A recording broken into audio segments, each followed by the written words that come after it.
Welcome back to another YouTube video of me playing the Honkai Star Rail main story. This part is for the 3.5 update and it's called Before Their Deaths. And I heard it's like 6 hours long, so let's see if we could do like half of it during this video, so about 3 hours. Don't know much about it yet, but you know what, let's see the story recap. I reunited with Don Hung and unexpectedly made contact with Screwlum. He warned us that Amphoreus was actually an experimental ground for the erudition and was rapidly falling into the path of destruction. A Lord Ravager would soon complete its evolution in Amphoreus. To tackle the crisis together, I stayed behind in Amphoreus as an informant. Our girls! While Don Hung returned to the Express as planned to seek help. On top of that, Screwlum informed us that March 7th had also been drawn into Amphoreus earlier. However, the current priority was the Era Nova. I quickly arrived at the Vortex of Genesis and met with Finan. The Era Nova ritual was supposed to proceed smoothly under the guidance of Lycus, but the appearance of the Flame Reaver once again left the fate of the world hanging in the balance. We struck down the enemy's mask, only to discover that his face was identical to Finan's. When his body was pierced by the ceremonial blade, a flood of memories surged forth, revealing the truth about Finan, the Flame Reaver, and Amphoreus. It turned out that all of us were trapped in the eternal recurrences created by Finan and Cyrene. And the Flame Reaver was Finan himself, who had burned out after bearing countless core flames. Their goal was simple: to oppose the Eon and rewrite the world's doomed fate of destruction. The eternal recurrences had already played out 33,550,336 times. In this final cycle, I promised Finan to take on the title of Deliverer and save the world in his stead, while he would fulfill the wishes of the countless versions of himself. Tear the sky asunder and confront the destruction head on. Thus, with Finan's help, time in Amphoreus reset once more. But I became lost in the chaotic flow of time. At the critical moment, Mem, who had regained all her memories, sacrificed herself to send me back to the beginning of time. Yeah, let's go. Good recap. I like that. This place is rich with the sweet scent of flowers. Can we stay here for a while longer?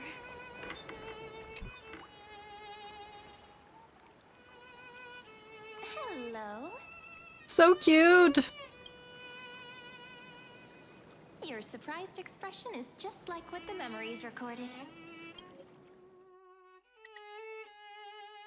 Sometimes it's too loud, but I feel like that's too quiet. Are you Cyrene or Mem? Maybe I'm both?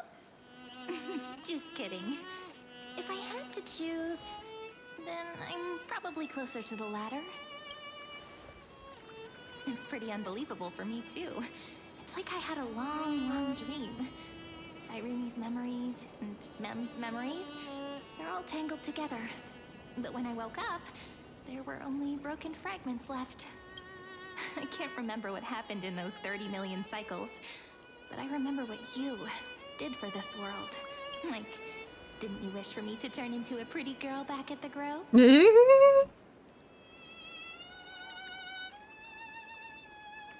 I didn't pick that option. I don't remember what I picked.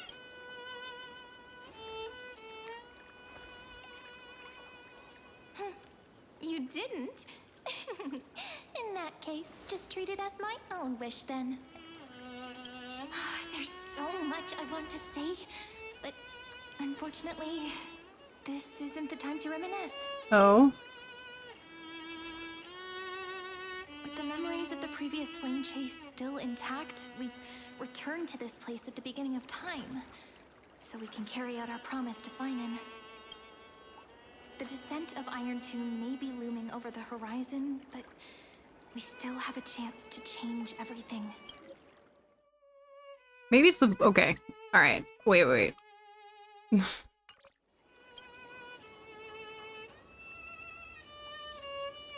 Very pretty. Ide Silicii is so quiet. In Cyrene's memories, she always sits alone by the lake, gently swaying on the swing, like she's waiting for someone.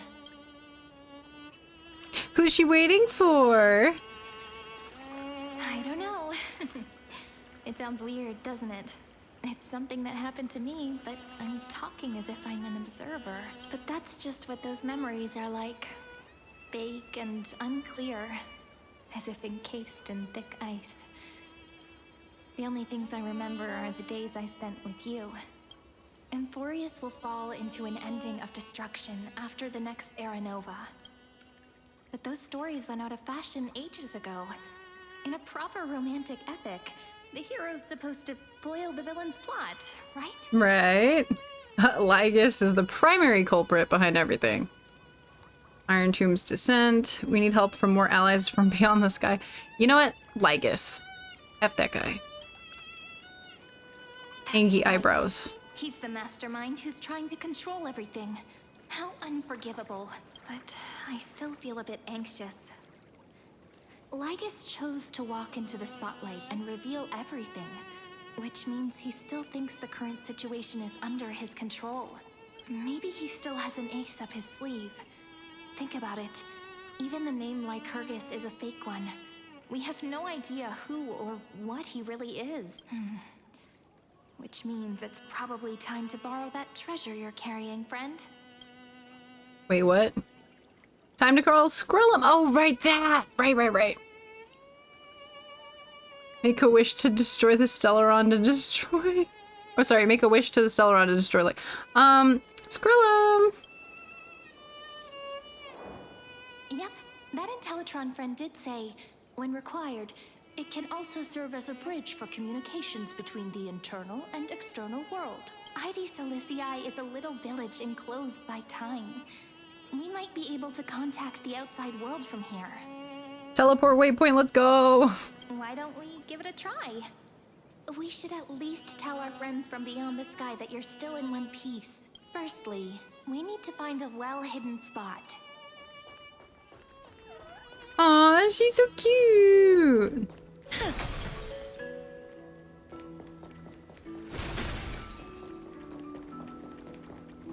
Well hidden. Super well hidden. It's super quiet here. Sounds can't get in or out. Like echoey though? Back in Cyrene's memories, this room was her secret base. No one noticed her practicing Orynyx's prayer here, or trying to speak with the gods in secret. But today's different, isn't it? We aren't trying to contact unreachable gods, but humans from other worlds. Real people. I'm prepared to witness that miracle, friend. The way Cyrene talks is so similar to Mem. I mean, she said she was like Mem, so... I have so many questions. I'm also worried about how Dawn Hung and March 7th are doing.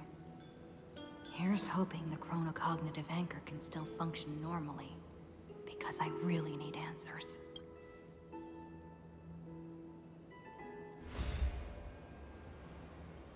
Signal strength, 14.8%. Dialogue window, 16 minutes. 22 seconds. Prerequisite, no external interferences. Oh! We are very glad to learn that you're safe. How are things outside this world? Sorry, no good news. When two geniuses show up once, you know you're in deep trouble. Listen up, little one. The Destruction's eyes are gazing upon this place. No, I'm not joking, and no, it's not Droidhead. It's the real Nanook. Time is running out, so I'll explain in terms you understand. This world, Amphoreus, is in fact a testing ground, where the Lord Ravager, Iron Tomb, evolves through self-extrapolation. Hiding in this segmentum, unknown to other life forms, it has endlessly repeated the process of Era Nova, seeking a solution that could obliterate the erudition. For some reason, the experiment entered a prolonged state of stagnation. However, it has now restarted. Prediction: if effective intervention is not performed, Iron Tomb will complete its self-coronation in 14 system hours and initiate its plan to destroy the entire path of erudition. 14 system hours is no time at all for that. Think of it as the program having reached 99.98% completion already. And then it's over. Something in the shadows has been driving everything forward. It's the observer named Lygus. Speculation: he's the Scepter System's administrator. He wants Iron Tomb to break through the knowledge singularity. I don't know why he wants to do it, but he'll remove interferences at any cost. You're the only variable within this world, and you're the only thing he fears. So listen closely, little one. Little The speed one. of time is different in Amphoreus compared to the outside. Destruction is just about to arrive, but you can still play Deliverer one last time. The cycles have already been broken. You've entered what is theoretically the last cycle Amphoreus will ever be able to run. And Iron Tomb will break out of its prison as soon as the process of Genesis is triggered once more. But now there's an abnormality within the experiment. You know what I'm talking about. One of the model's 12 factors. That is one of the 12 demigods. Destroyed himself using the power of the destruction. Finan's signal disappeared from the cycles the moment Nanook cast their gaze this way. That means World-Bearing's computational logic is currently flawed and bugged. Yet it's the factor directly related to the process of Genesis.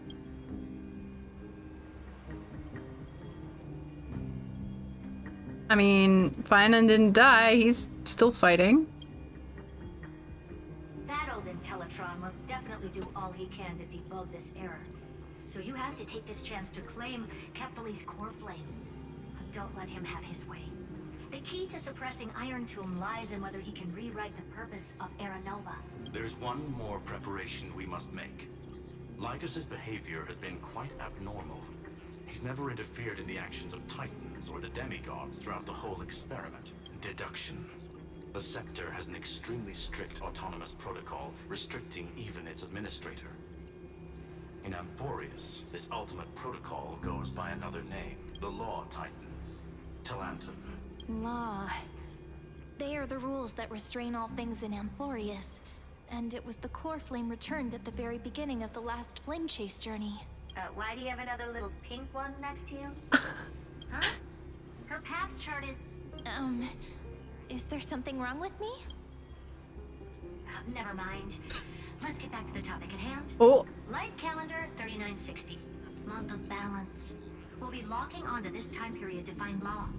You can either meet the Titan, convince the demigod, or take the core flame by force. It doesn't matter what you do, so long as you bend it to your favor. We still haven't figured out how you and Don Hung got inside this world. So influencing protocol is currently our best way to stop Lygus, or to call for more reinforcements into this fight. Once you've got Law in your hands, we'll discuss our next steps. Make sure the core flame doesn't fall into enemy hands. uh-oh. Herta, the firewall's interference is getting closer. Time is running out. Please ask any questions you still have as soon as possible. How's my express crew doing? Iron Tomb can't affect the real world just yet. Don't worry. Himiko and the others are more concerned about your well-being than their own. Is Don Hung safe? Mr. Don Hung did not enter the new world with you at the end of the last cycle. No. The flow of time inside and outside Amphoreus is not identical. 1,000 years in this world may only be a fleeting second outside of it. Conclusion. He is on his way back to the Express. Ooh. Where's March 7th?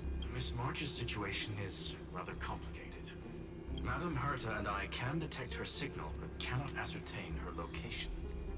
What we can be sure of is that she's still in Amphoreus. Don't worry about her. She's absolutely chock full of mysteries. Even if Amphoreus explodes, She'll probably float out perfectly protected in a nice thick layer of ice. Worry more about yourself instead.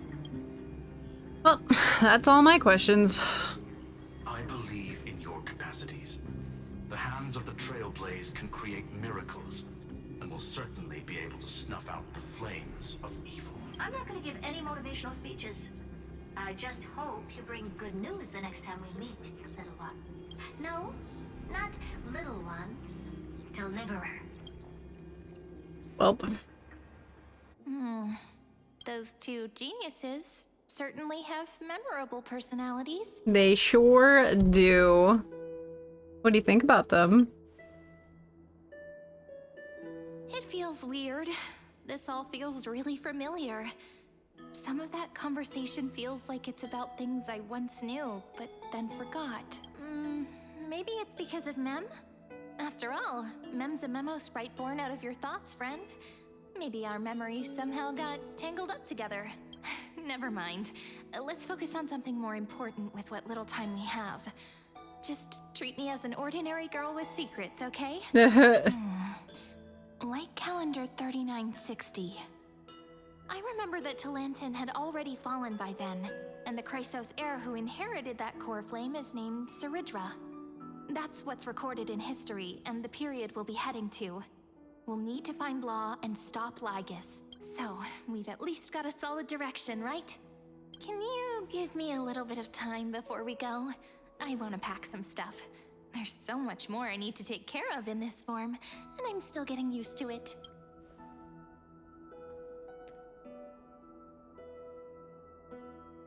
A relaxed scene like this probably no longer exists in the outside world.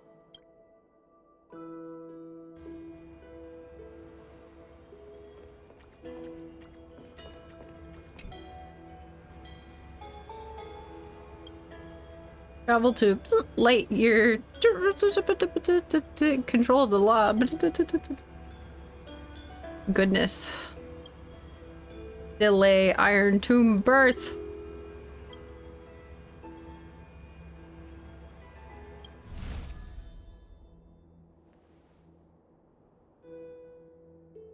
Should I head to the attic to wait for Cyrene? Or should I have one last look at Ides Elysiae?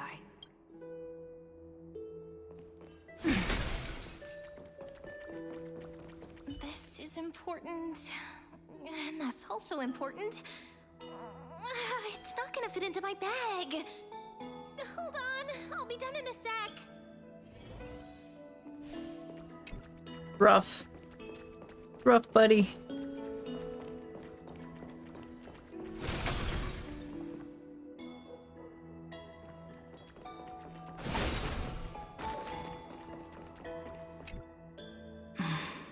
This village is where Finan's life started. It's so pretty. After 30 million cycles and 30 million failures, his burden is now in my hands. Yeah, no pressure.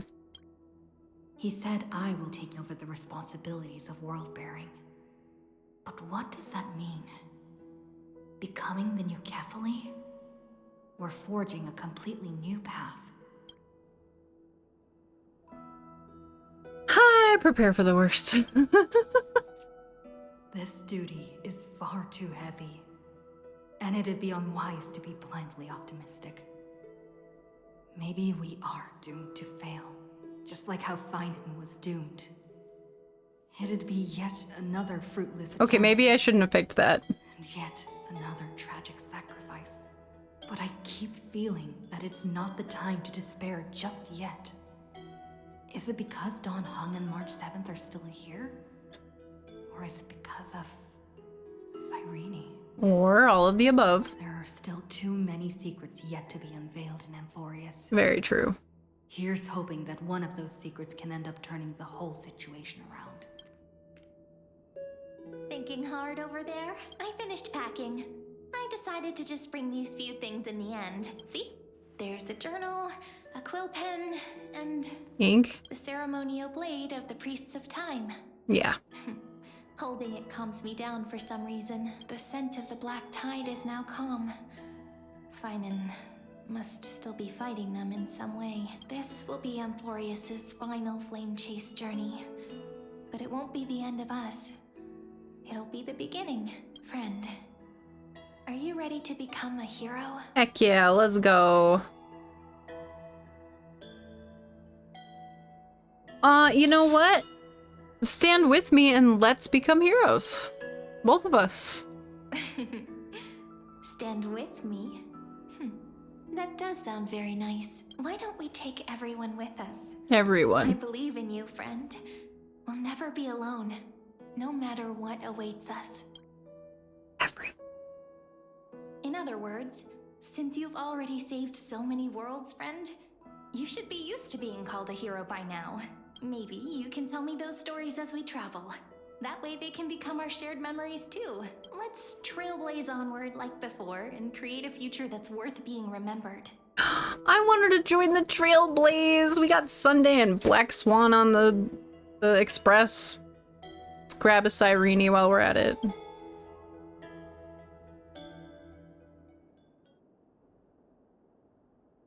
It seems you two are prepared to head out. Oh, I don't like that. Indeed, treasure the view before you, for you do not have much time left to enjoy such solitary delights. Still daring enough to approach me, huh? My apologies for disturbing your moment of repose. To fully express my apologies, please grace my abode with your presence. Anybody here playing Doki Doki Literature Club? Because this is giving me some of that. So I may demonstrate the full scope of my hospitality. Another note, whoever voices Lygus, amazing freaking job.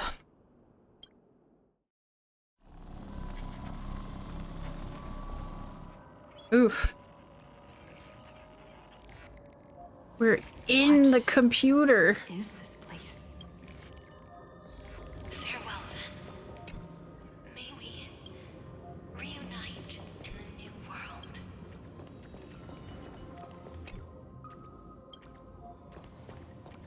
All shall bid farewell to one. And that person alone will witness the miracle. The light of the Dawn Device never fades. After I cross this river, it will be a tragedy for mankind. Okay, I didn't mean to cut off Cypher, but like, what? Then it will be the end of me.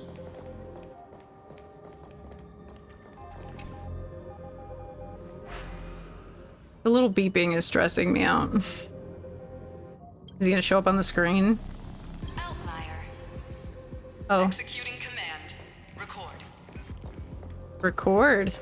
You mean what I'm doing right now?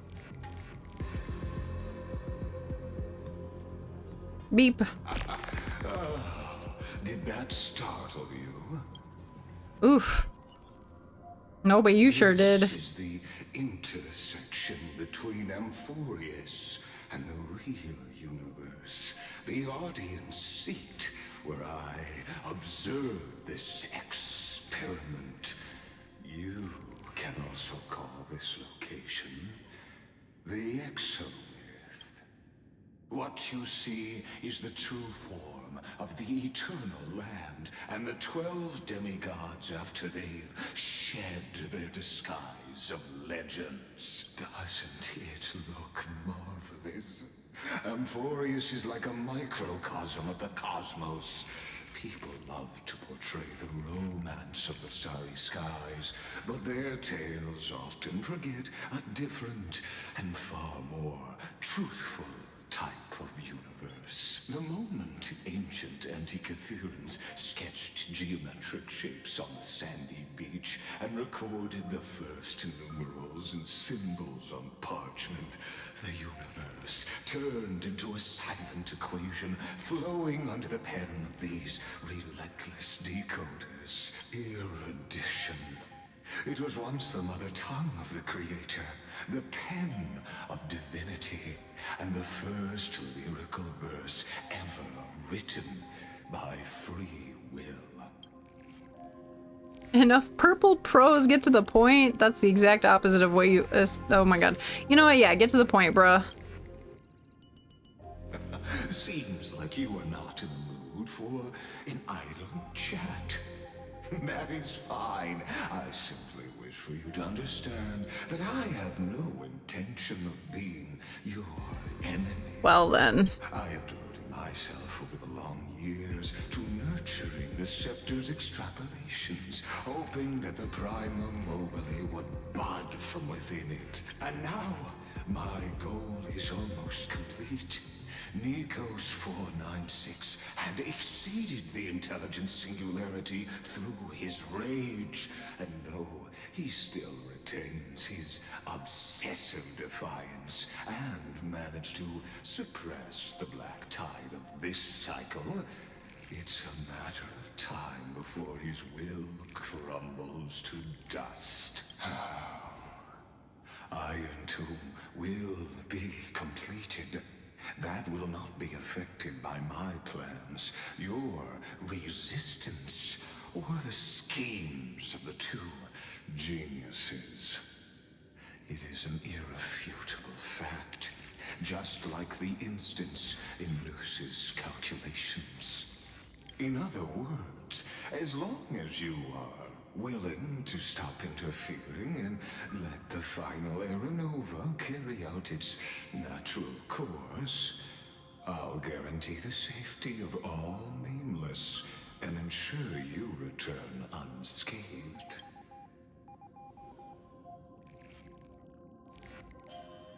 You know, when Iron Tomb descends, no one will escape unscathed.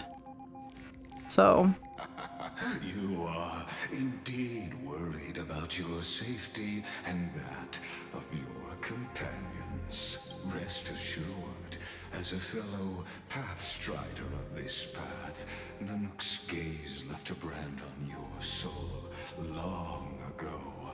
You harbor the seed of destruction within you, but you need to learn how to use it in the right way. That vital knowledge is also my bargaining chip in this negotiation between us. For there are few in this world who are truly capable of such a feat, and I happen to be one of them.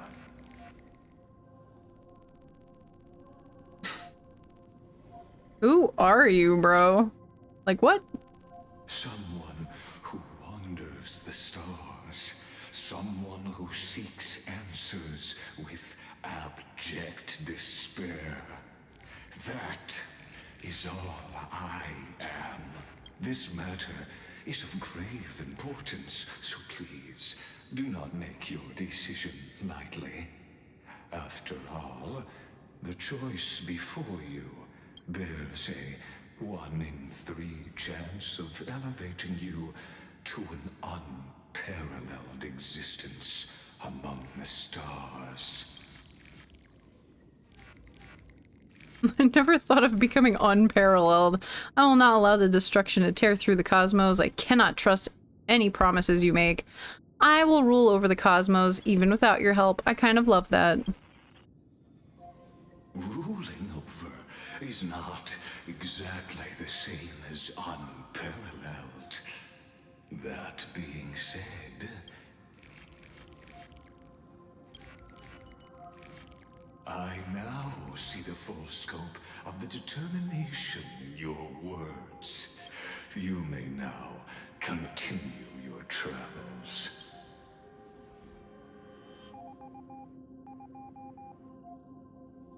You know what? I'll defeat you right here, right now. Let's go.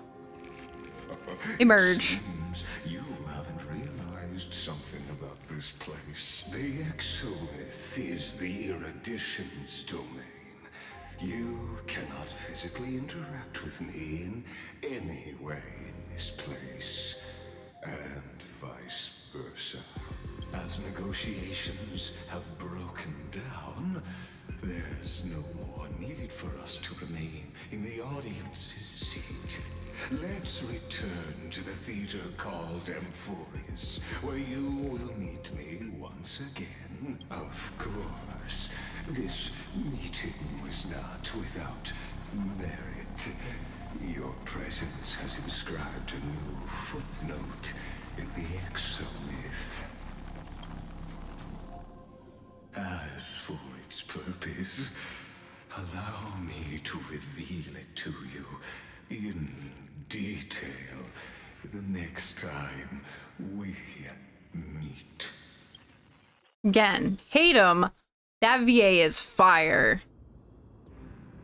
Oh boy, okay. 100 years ago, the flames of war consumed Akama. The Outland forces broke through the dawn. Golden blood flowed with greed, and enemies descended with Kefali's eternal slumber, painting the holy city's walls in scarlet. Its generals had vanished, and the elders prostrated on the ground. The throne of worlds kept silent to the pleas of the people. Until the heaven and earth cracked open. Not the gods answering the people's prayers, but a legion rising from the sea of blood.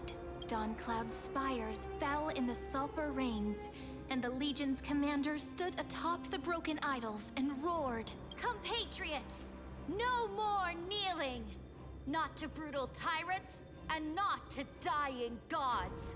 Those rebels have twisted the prophecy and ignited the flames of war in order to stoke fear in your hearts. A Chrysos heir she stood, divine blood soaked into the earth, quelling the flames beneath her feet. Their golden blood wrote of a tragic fate. Mine shall overturn it!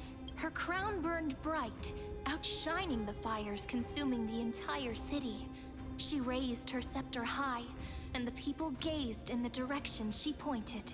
My blood flows in you now. Heroic compatriots, follow me, and we'll seize the reins of fate. Drive the enemy from Kefali's dawn. Smother their flames with their own dead. Win glory. Win peace. Let history sing your deeds. The first to dance was a maiden following closely behind, weaving through the carnage like a fish in the sea. The people, full of wrath, surged with her, forming a colossal wave, and the enemy hordes, drained of life, vanished into nothing. Onward to Marmorial Palace, to Dawncloud's heights.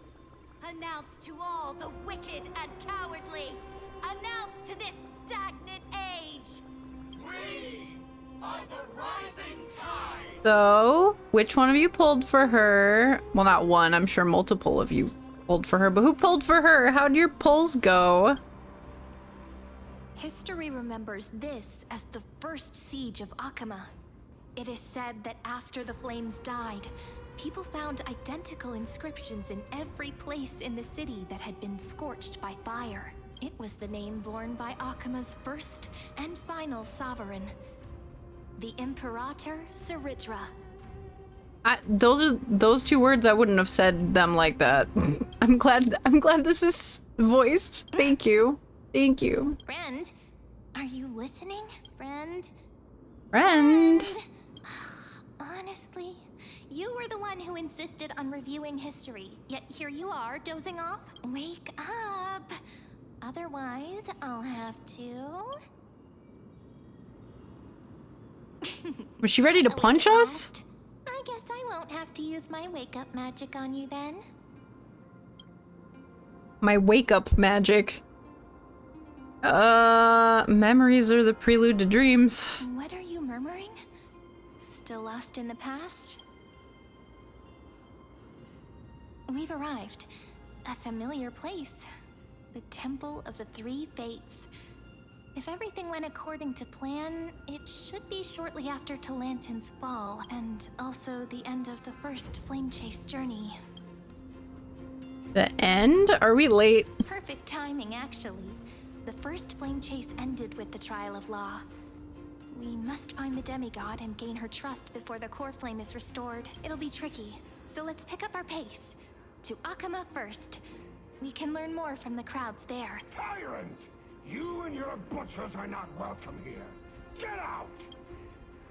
Careful, sounds like someone's in there. Hold your tongue. Conspiring with criminals and plotting rebellion are crimes punishable by death. There are multiple voices, and things seem tense.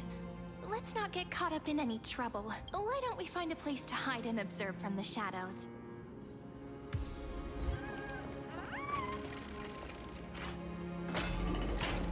At least criminals keep their faith. Wait, isn't that... Isn't what? What? Oh, hey. Aw. Aw. Yeah. She's so cool. Cold-blooded defilers, perverting the prophecy and trying to slay gods. Stars beyond the She's so sky. cool. Gods who created the Titans? What kind of nonsense?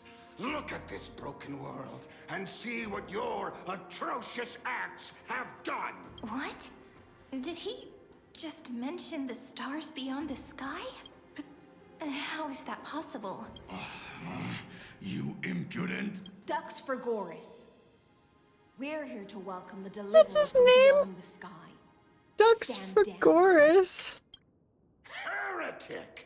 No one but the great Talantin can deliver this world from misery. I ask you, if the old laws were so perfect, why did they crumble beneath my feet?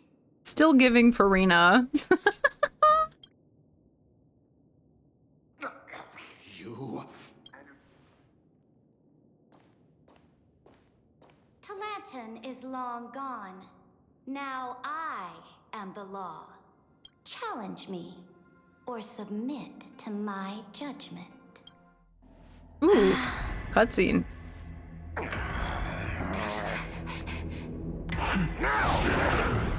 Silence!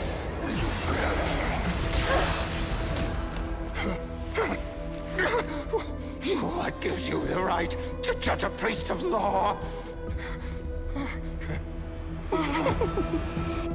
That's because I came, I saw, I conquered. She's so cool too. Oh, they're both so cool. If they came after my two pink-haired girls, it'd be over. But I only have so many Stellar Jade. I need my pink-haired girls. Dux for Goris, take the ashes of this man and scatter them in the temple among the crowds. Tell them that the High Priest attempted to take away the rights granted to the people by the Imperator. Imperator. Thus, he met his fate. Yes, Imperator. Now, these two accidental guests. What? Dux Gladiorum, if you please. As you command. Oh, she's Ducks? I thought that was that guy. Wait, what?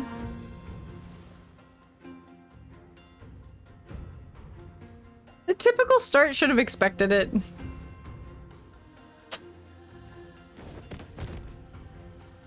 Oh. Huh? Is this... Yeah, like, isn't that that lady? But not the kindness you know. What do you mean the one we know? What? This is the leader of the Cleaners in this era. Since the start of the Chrysos War, they've made it their mission to wipe out the Chrysos heirs.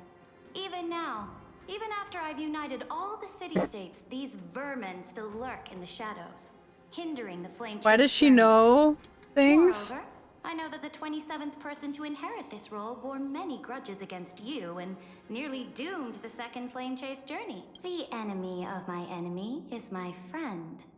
So, out of courtesy, I present to you this corpse as a gift. Okay. You know us? Careful. Let's wait and see what happens.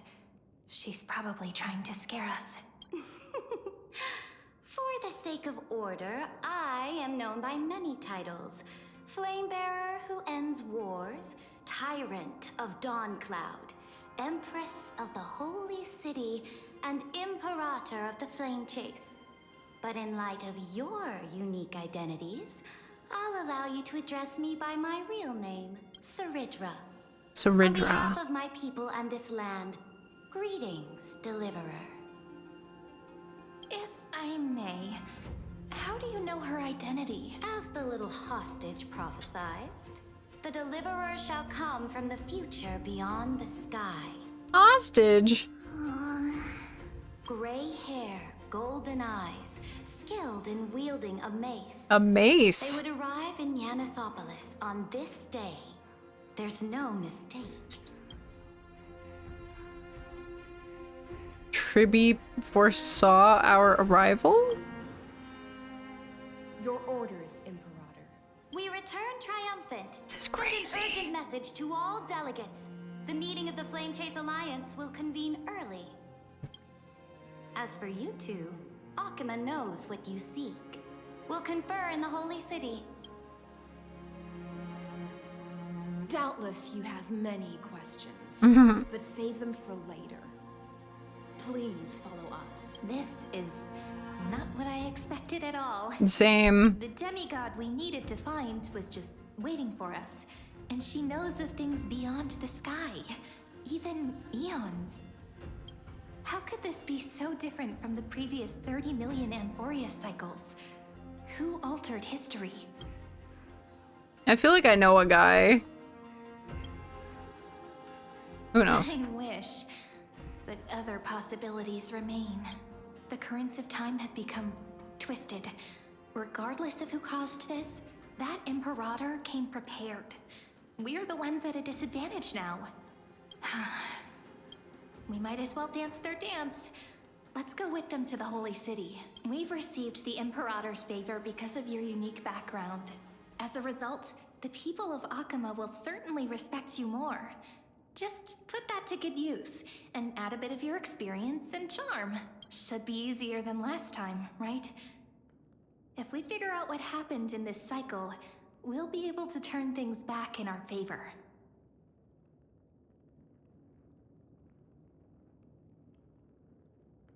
You know what? You can't do without your charm either. Ah, so I'm the key? Since you insist, friend, I'll give it my all. Guests, please. Okay. The journey to save the world We're coming. starts with a single step. Let's set off, my friend. Let's go.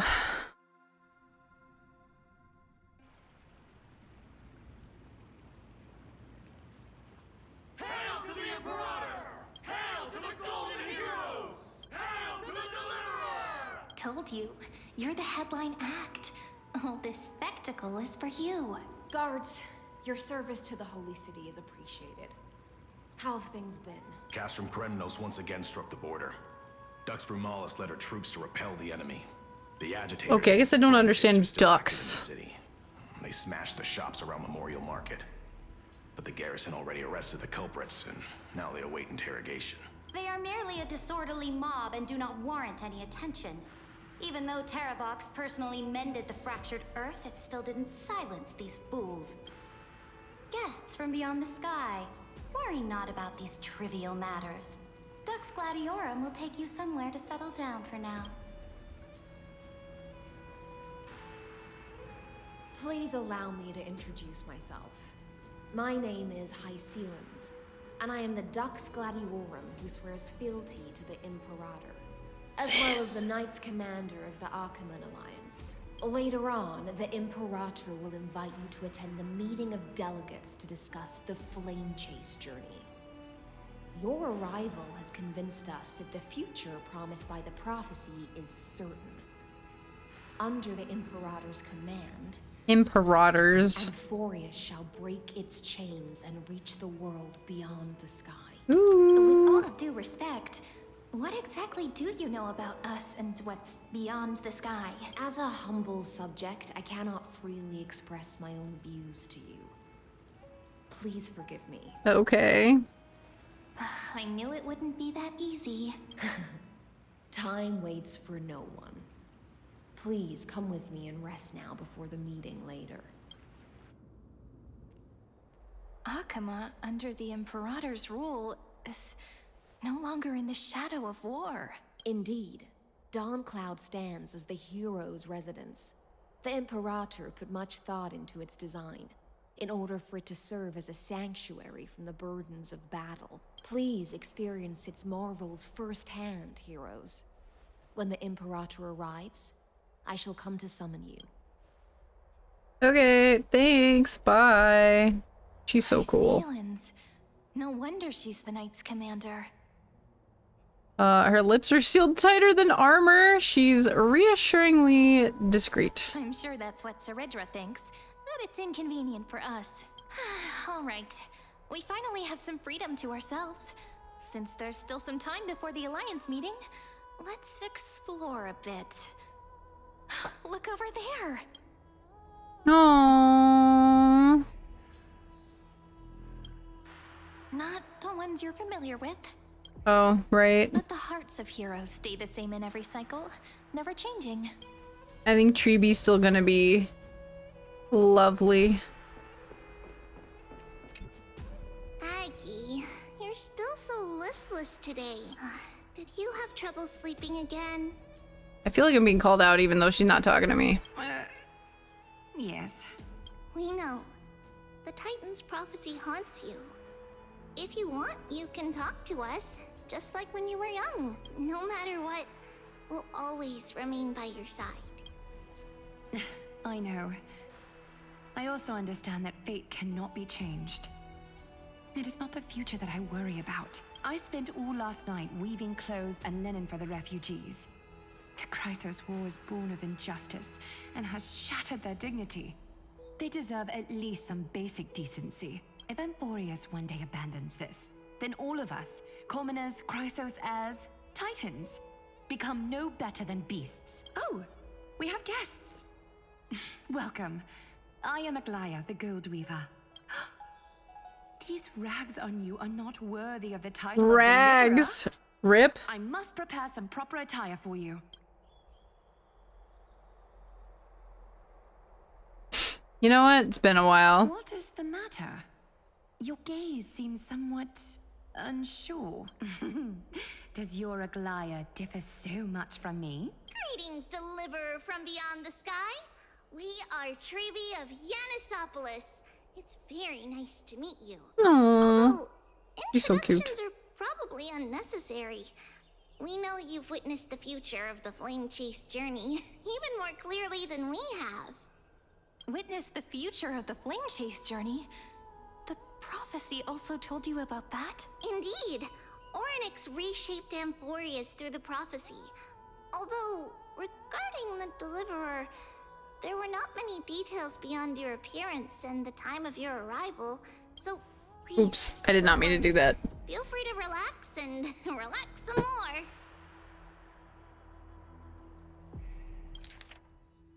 And the time of your arrival. Okay. Wasn't it Kefli?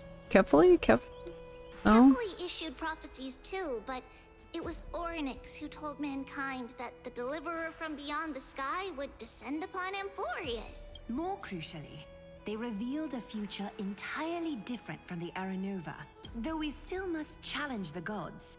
In the Time Titan's prophecy, this path leads not to a new world, but to the true starry skies. This is also what the Great Imperator has been striving for all Imperator. her life. Your arrival further confirms everything.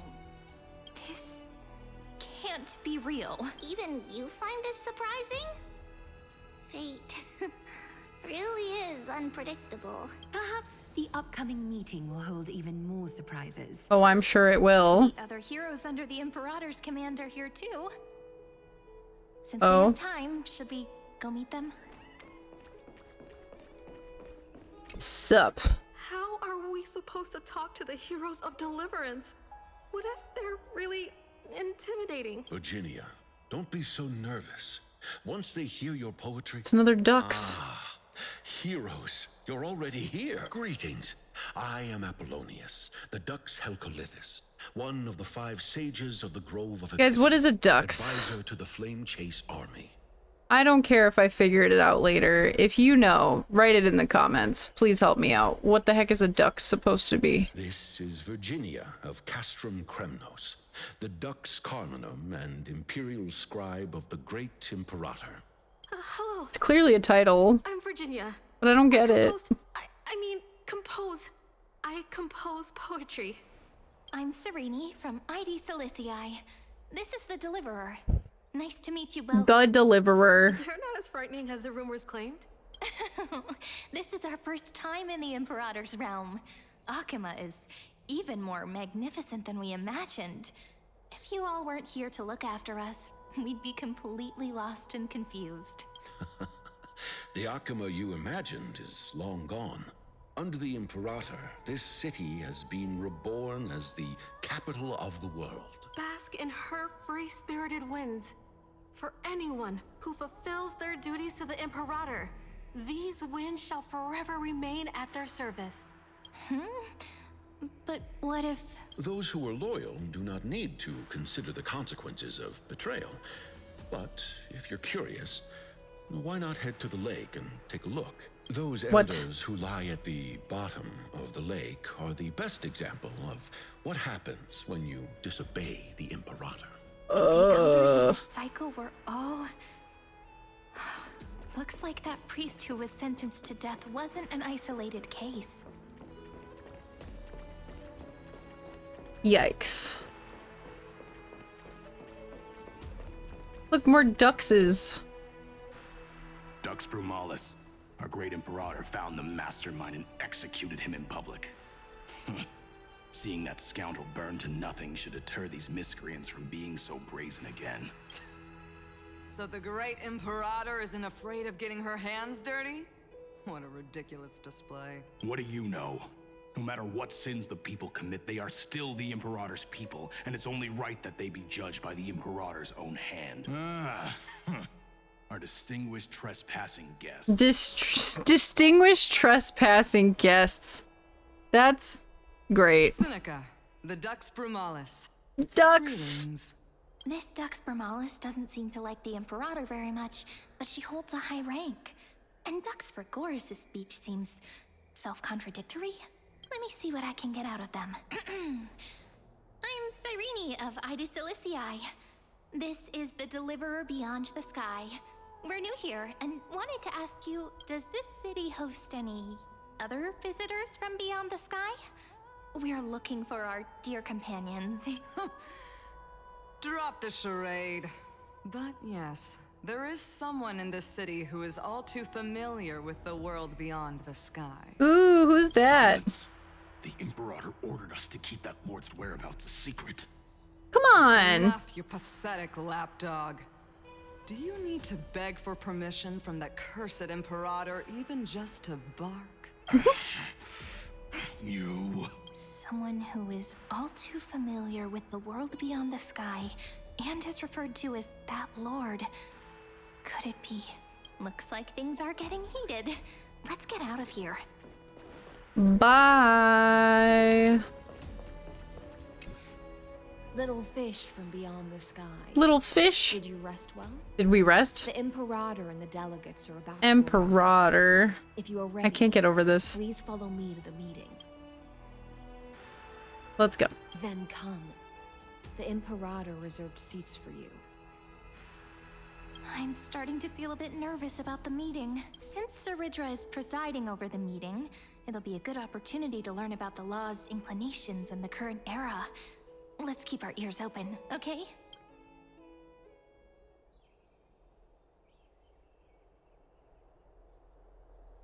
Oh boy. Good sir from Paphos, what do you think the Imperator is planning calling this meeting so early? My homeland can't endure anymore. Who knows? First, she wants to hunt Titans. Now she says there are even greater calamities. Her madness is the greatest calamity. Whoa. Exactly.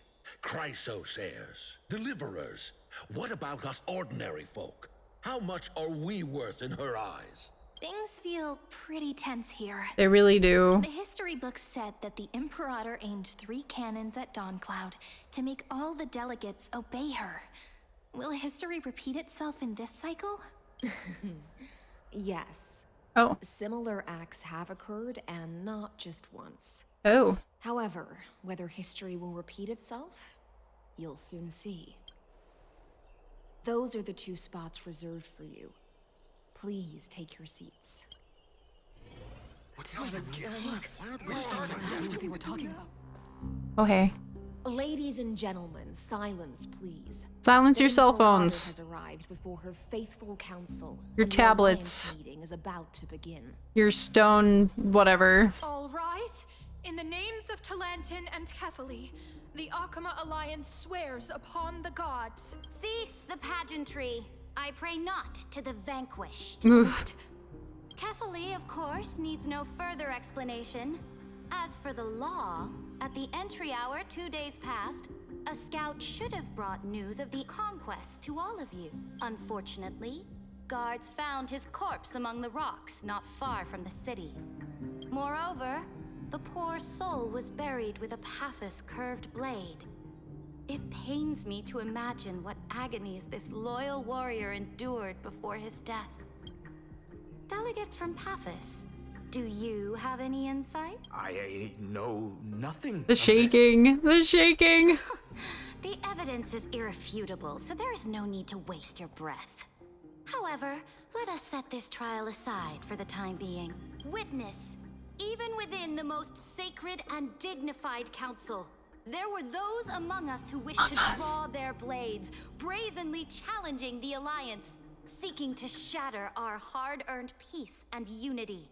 Fortunately, I uncovered this plot. Now, to protect this beautiful city and her people, the Imperator's legions are ready. They will escort each of you to the Temple of the Three Fates, where you will receive the highest level of protection the Alliance can offer. Then, the Legion's warriors will join me in embarking on the campaign against Fagusa. This is clearly a trap. Imperator, did you summon us here just to trample on the dignity of your allies? Enough. Things are starting to get pretty intense. I feel like they already were, though. Comrades, you've all seen her true face now. According to the ancient laws of Akama, only with the consent of 2/3 of the elders can the legions carry out the commander's orders. Okay. The ancient laws. Didn't you destroy them long ago? You defected during the first siege of Akama, voted unanimously in favor of the Council of Elders restructuring, and just yesterday, you desecrated them with a blood-stained blade. The decaying old laws fell with Talantin and are no longer deserving of respect. But if you still insist on proclaiming yourselves defenders of the law, then be silent and offer up the highest respect to this core flame in my hand. That really is the core flame of law in her hand. Since there are no objections, then the original agenda of this meeting, the campaign against Fagusa, is hereby passed. The Flame Chase Army's hunt for the Ocean Titan begins today. In order to prepare for war, all allied city-states must surrender command of their militaries and pay all war taxes by the end of the month of Evernight. The end of the month of Evernight? Huh? At this moment, I would also like to introduce to everyone the newest honored guest to join our alliance. The Deliverer, revealed in the prophecy of time, has descended from beyond the sky. With her aid, we shall shatter the Chalice of Plenty and return Fagusa's core flame to the Holy City! Absurd. Simply absurd. A deliverer from beyond the sky. This is just like that prophecy about slaying gods. It's a lie you've used to grow your power. Ladon has Debatable. already sacrificed countless soldiers. And now you want me to send even more of my brothers and sisters to be used and discarded by a tyrant? Are there any other objections? Then I bid you all farewell. Meeting adjourned. Well, that was Deliverer, fast. Please wait. I still have important matters to discuss with the two of you.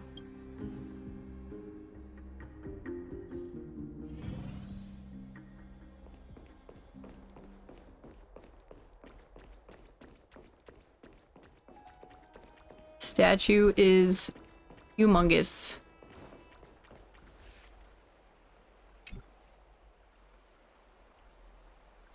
I apologize for that farce of a meeting. Oh. It must be tiring dealing with so many people every day, Great Imperator. Tiring? You're mistaken. Moving chess pieces, placing wagers. This game of strategy adds a dash of color to our heavy fates. Much like how rule and conquest are always accompanied by sacrifice. Have any of you seen Apothecary Diaries?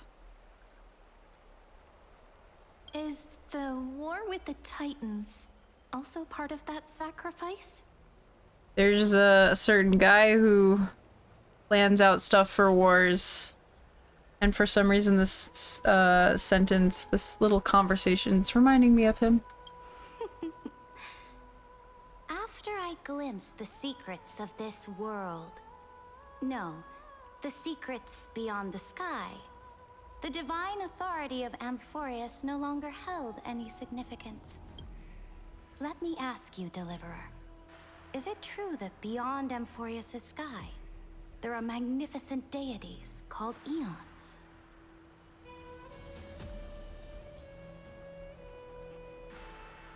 You know what? Their powers are 1,000 times greater than the Titans. Ah, that certainly captivates my interest. Then, please tell me more.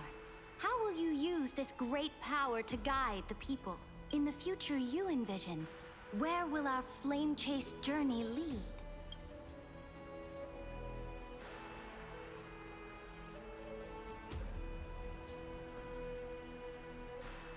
I guess protect the core flames and the law. Oh? What you require now is the power of law? Law? Farina? Exactly. Just as the prophecy foretold, she is your deliverer from beyond the sky. And she also has reliable allies. If they can intervene in Amphoreus' laws, we may have a chance to alter this world's impending fate and reverse its destined end.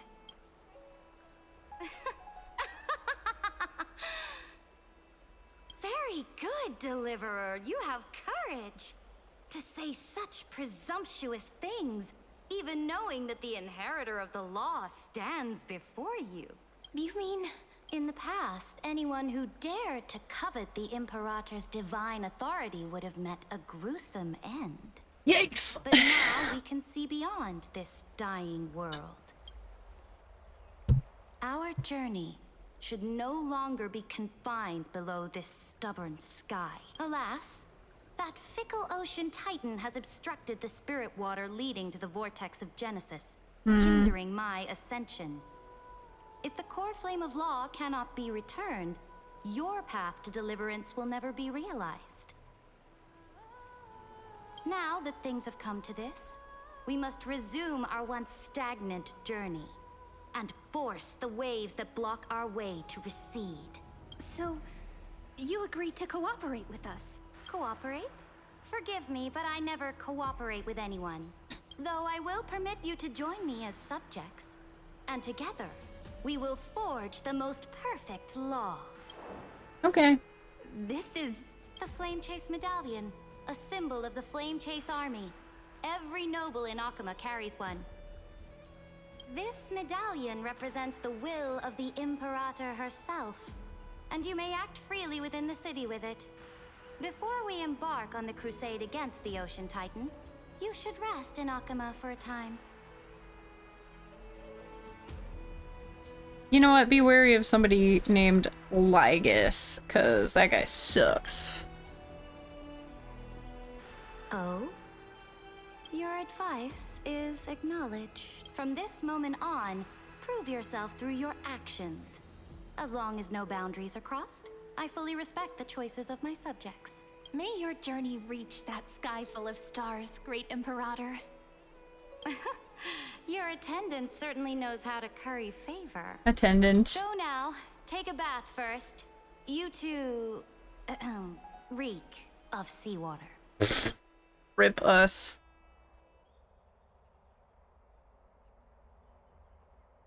Oh?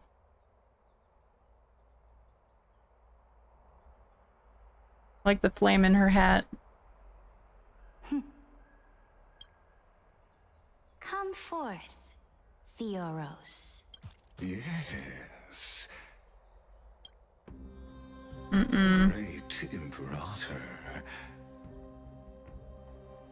Now, perhaps you're willing to hear my counsel.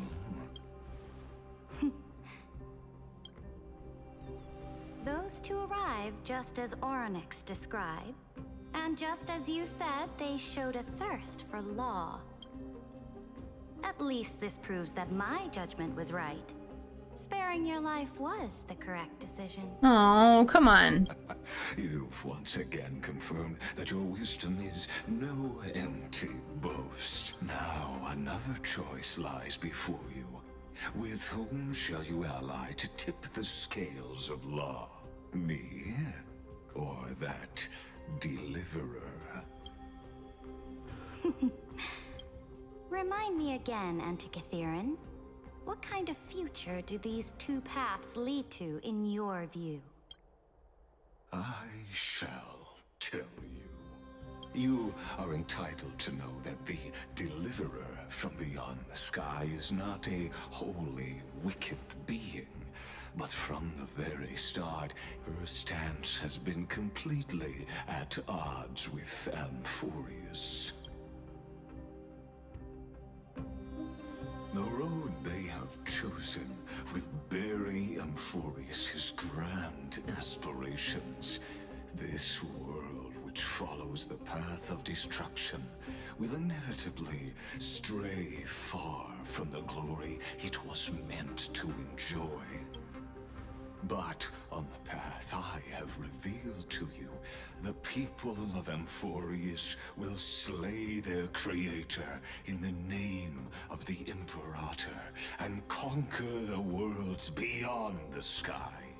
Awkward. You will command the mighty beast known as Iron Tomb, bringing waves of war and conquest to the universe. Beings across the cosmos will bow before you, offering their allegiance.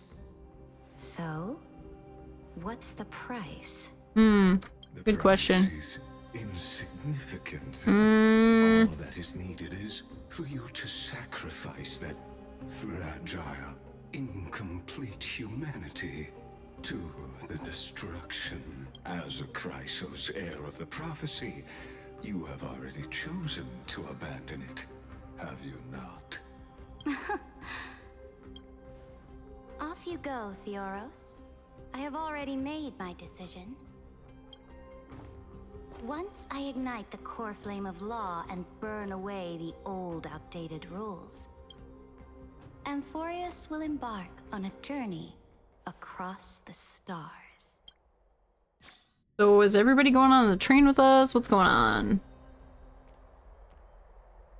The Imperator is quite forceful. She didn't give us any chance to ask questions. And she's clearly hiding something. What do you think?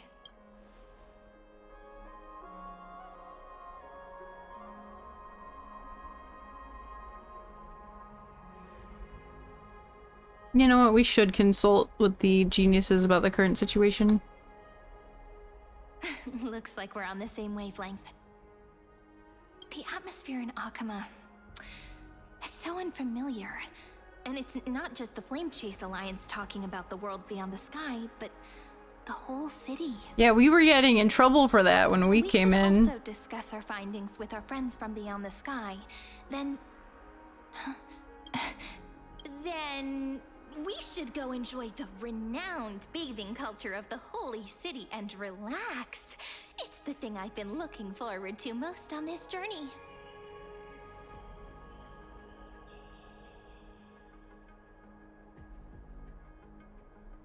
What are you talking about?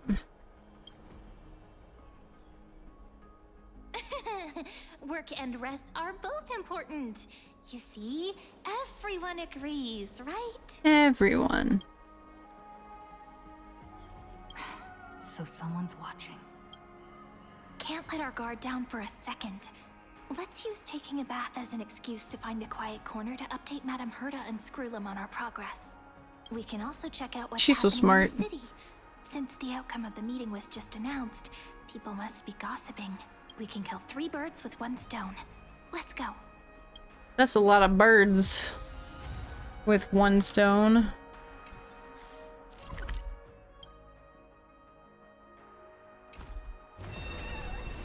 I did not mean that. It's too late though. Oh, so many people. The holy city is so Lively. Did you hear? At the Alliance meeting, the delegate from Leyden stormed out in anger. As expected. The Imperator is always hiding things from everyone. When has it not caused a ruckus? Silence! That's treason! Uh-oh. If it weren't for the great Imperator, you'd have sunk into the lake with those corrupt elders already. And you wouldn't even be alive to speak like this. Oh no. It's the Imperator's loyal dog. The voice and the shaking character model do not match. Let's go. We can't talk in front of this guy. Ugh. How disappointing. Oh, honored guests, we meet again. Looks like I'm not the only one who came to the baths to unwind after the meeting. For the upcoming campaign, please make sure to rest well. I am Dux Dragoris, a trusted officer of the great Imperator, willing to fight alongside the Deliverer in the coming battles. Ugh. Another war? Ever since the Imperator took control of Akuma, we haven't had a day of peace. Idle chatter. The atmosphere is a bit tense, with rumors flying around the city. You must be troubled. My apologies. After every Alliance meeting, there are always some pests in the city who get restless. I prefer to ignore them. Pests on the ground don't affect the sky in the slightest. They just complain from the shadows that the sun's light is too harsh. Besides, the Theoros has already promised the Imperator her fate. And these clowns will eventually realize their foolishness. May I ask, who is this Theoros? The Imperator has ordered us to keep his lordship's whereabouts a secret. Ah, so it's his lordship. Oh. Stop trying to get things out of me. Leave me alone. I didn't even need to try. Big and strong Dux Dragoris really can't hide anything. Theoros. What an ominous name. Bad news. He's been staring at us the whole time. Let's move to another place for now. We don't know how much Saridra has concealed from us. In the worst case scenario, we may have to face more than one enemy.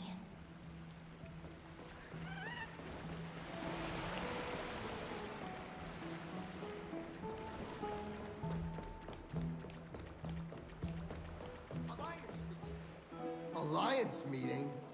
More like a cage where creatures with golden blood claw at each other. And Flamebearer who ends wars? Clearly, a tyrant who doesn't deserve such a title. You're absolutely right. While the Imperator's hounds are still hunting down others, let's let out our grievances. You. I know you. You're that tyrant's lackey. What? Here to shut me up for that little imp? Oof. Imp. Panicking now? Don't worry. I don't care what others say about the Imperator. And she certainly doesn't either. Oh? Imperator. Children of the prophecy. So, Such rare guests. Are you here to relax in the baths as well? The temperature is just right today, so be sure to enjoy it. You should rest well for the next campaign. What? Children of the prophecy? Another excuse for the Imperator's reckless warmongering. No filter, huh? You should be glad you don't have a seat at the Alliance meetings. Yeah, man, you'd be gone. By the way, if you still want to bathe, hurry up. Once that predatory fish joins the flow of water and eliminates all the fools questioning the world beyond the sky, you won't be able to enjoy this perfect water temperature anymore. Seems like there's more to Dux Bramalis's words than meets the eye. But would the Imperator actually kill those who question the world beyond the sky? This is the complete opposite from what we know of Akama. She seems pretty rough.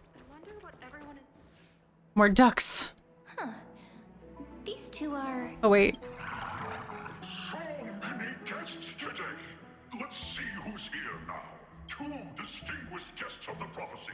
One a clever and adorable warrior. The other, also quite heroic. Ah, heroes. I didn't expect to meet you again so soon. How fortunate. It's a pleasure to see you again, Dux Helcalithist and Dux. Dux Carminum. You two are inseparable, aren't you? This is... Oh, she wants to find someone to help with research for her new work. I'm the far-seeing eye and all-hearing ear of Akama. I see and hear every single thing that happens in the streets and alleys of this place. I'm the perfect partner for research. Enough small talk. Here's the latest news from Akama, as you requested. The children of the prophecy arrived in the holy city, and the Imperator unilaterally stripped away military power. The Alliance meeting ended in discord, and there may be bloody upheaval. As expected. I get the feeling you might have embellished a bit to keep people's attention. No, never. I would never do such a thing. But if you wish to quell this terrifying news, perhaps a more explosive topic would help. Never mind. While the influence of rumors can be minimized, the fact remains that the great Imperator did swiftly consolidate military power in an almost threatening way. It's undeniable. Heroes, I know the Imperator's way of doing things may seem a bit autocratic to outsiders, but soon you will witness her blade dance with enemies on the battlefield. I can't comment on the source of her loyalty, but when that blade is drawn, you two, as bright as you are, will surely see the deep thoughts beneath her exterior. The Imperator's blade. Is he talking about Miss Hysealens? Miss I Hysealens! sensed some unease in Dux Helcalithist's words. It seems the Imperator and Miss Hysealens share a much deeper bond than the others do. There are eyes and ears everywhere. Is there any place where we can have some privacy? Nope. To understand the Imperator's secrets, we have to get past Miss Hysealens.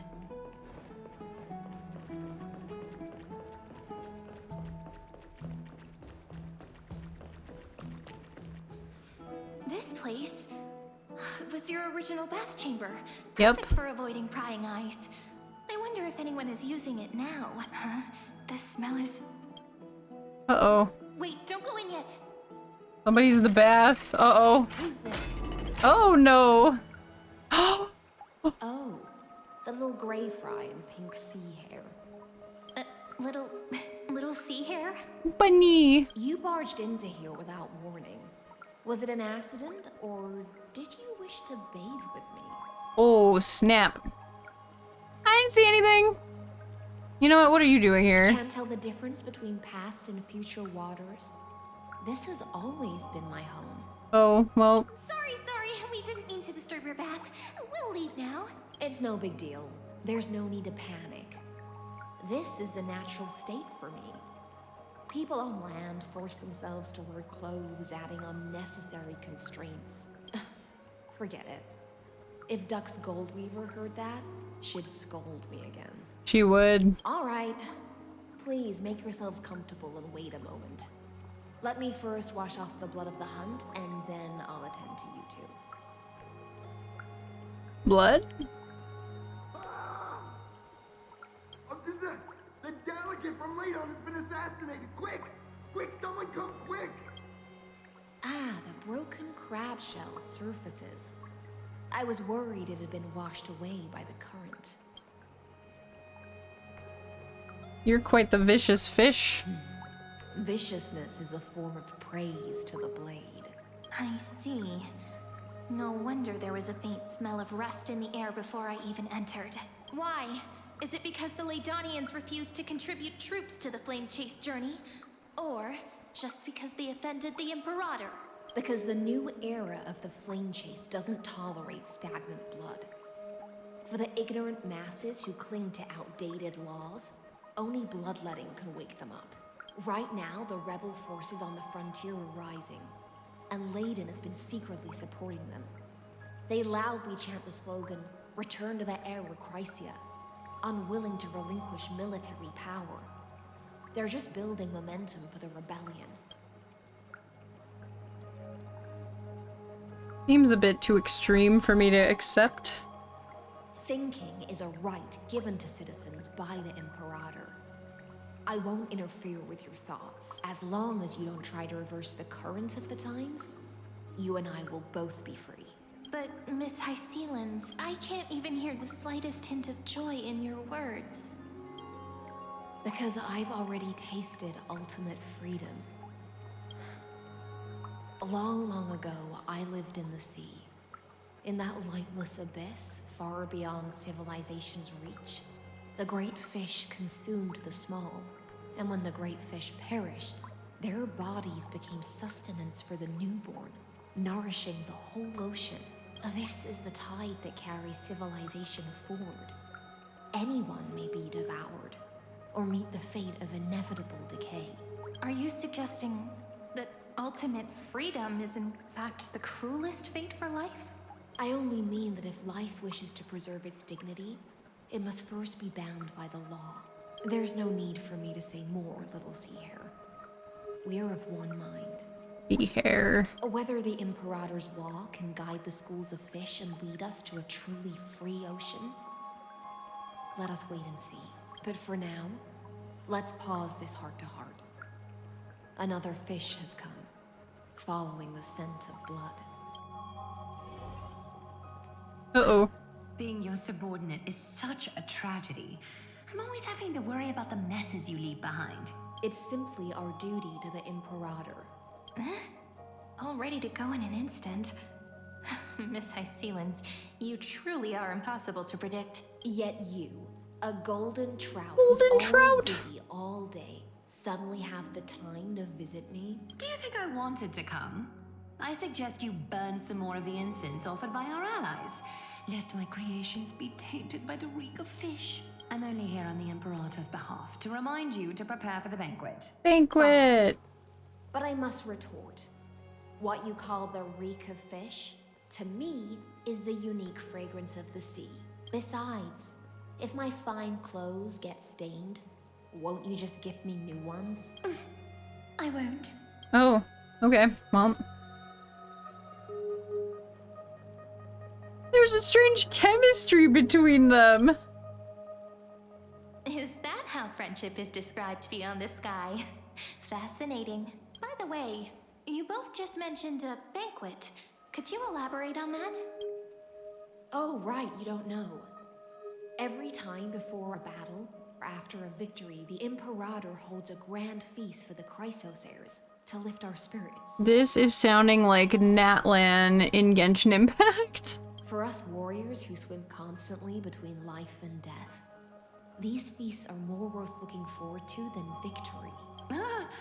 A banquet to prelude the hunt for the god of banquets, and honey brew as a tribute to commemorate the ancestor of honey brew. How absurd. Don't look so grim. All has been decided.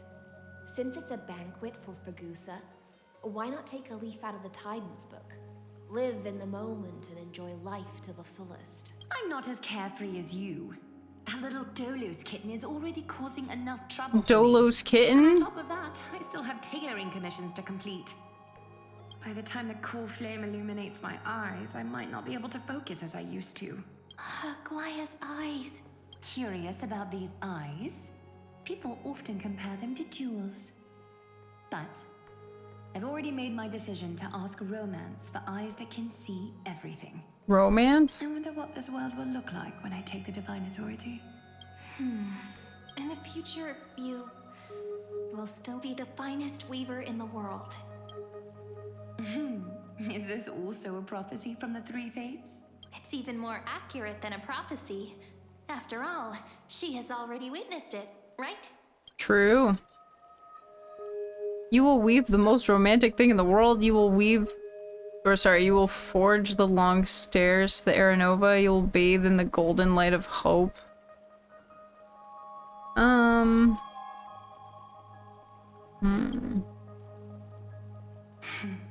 Become a demigod and lose your humanity.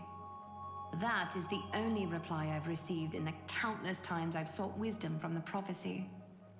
But Destiny's fragments are like stitches.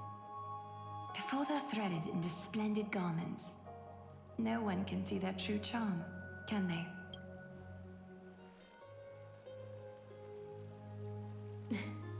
Aglaya has always been troubled by the divine duty she must bear. But thanks to you, she seems to be in much better spirits. You know each other well? Just as she knows how the spinning wheel trembles, I can sense the smallest changes in the damp air. As for whether we know each other well, I've swum beside her since she was a child. Most of the time, I can understand the whispers in her heart. For those words she was too shy to say herself, I'll raise a glass to you on her behalf. Now, I leave this bath chamber to you. Rest well and prepare yourselves. After all, every time we drink and talk could be the last celebration we have in this life. Miss High Sealance has given us the bath chamber. It seems she really does do whatever she wants.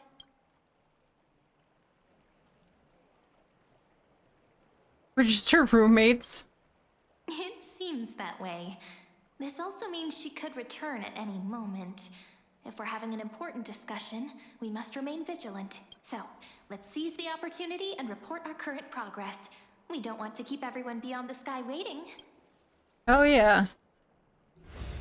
Oh. First, why that little empress with a candle stuck on her head didn't explicitly say it. Candle? She rejected your request to take over the law. Fair enough. Second, Lygus is indeed in this timeline. But since he's somehow connected to that little empress, you have no way to find him. As expected. The road ahead will be long and difficult. Yo, where's Skrillum? But also, I haven't even said anything and you already know everything? It's all just a guess. What? Did I guess right? Yep. We've made some progress here too, but nothing to get too excited about. Our time is short, so let me summarize. Concerning the origin of that Intellitron, the firewall he created uses Katorzane algebraic expressions. But ever since Aiden invented the 9-worded formula, this kind of mathematical logic no longer exists in the cosmos. Lygus is definitely connected to genius. Why did we just hear different Herda? Okay, anyway.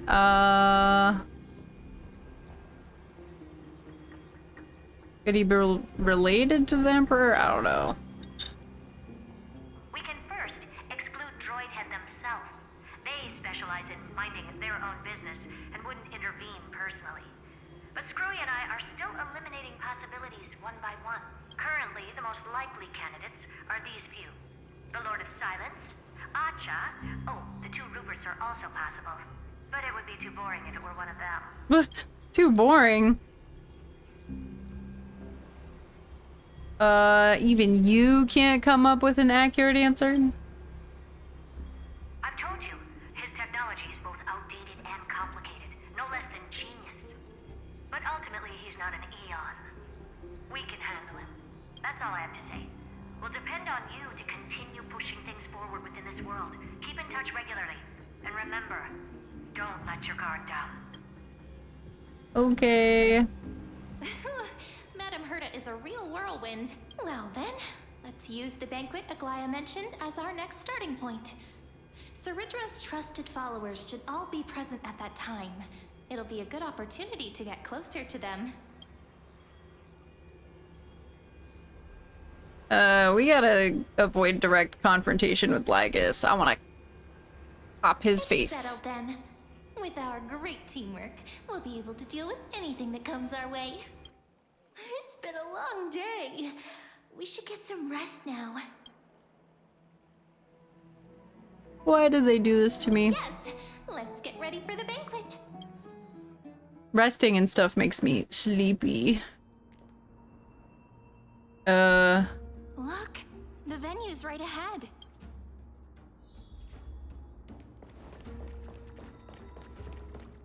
And I can even hear singing. It feels so romantic. Honored guests, wait here for a moment. You must surrender any personal belongings you have on you before entering the venue. What? This hero always brings down the vibe whenever he shows up. The Imperator's elevated position means she must always remain meticulous and careful. Please do as I say, guests. It would avoid any unnecessary misunderstandings. I get that you don't want people to bring outside food into the banquet, but is it really necessary to confiscate the books and quill pens? Even a quill pen can become a deadly weapon in the right hands. I'm asking for all your items. All, Miss Cyrene. I was about to say they're gonna take my hat and my pen.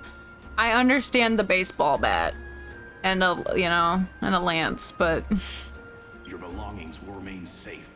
They will be looked after appropriately by dedicated staff. Looked after appropriately? Dedicated staff? Talk about a vague choice of words.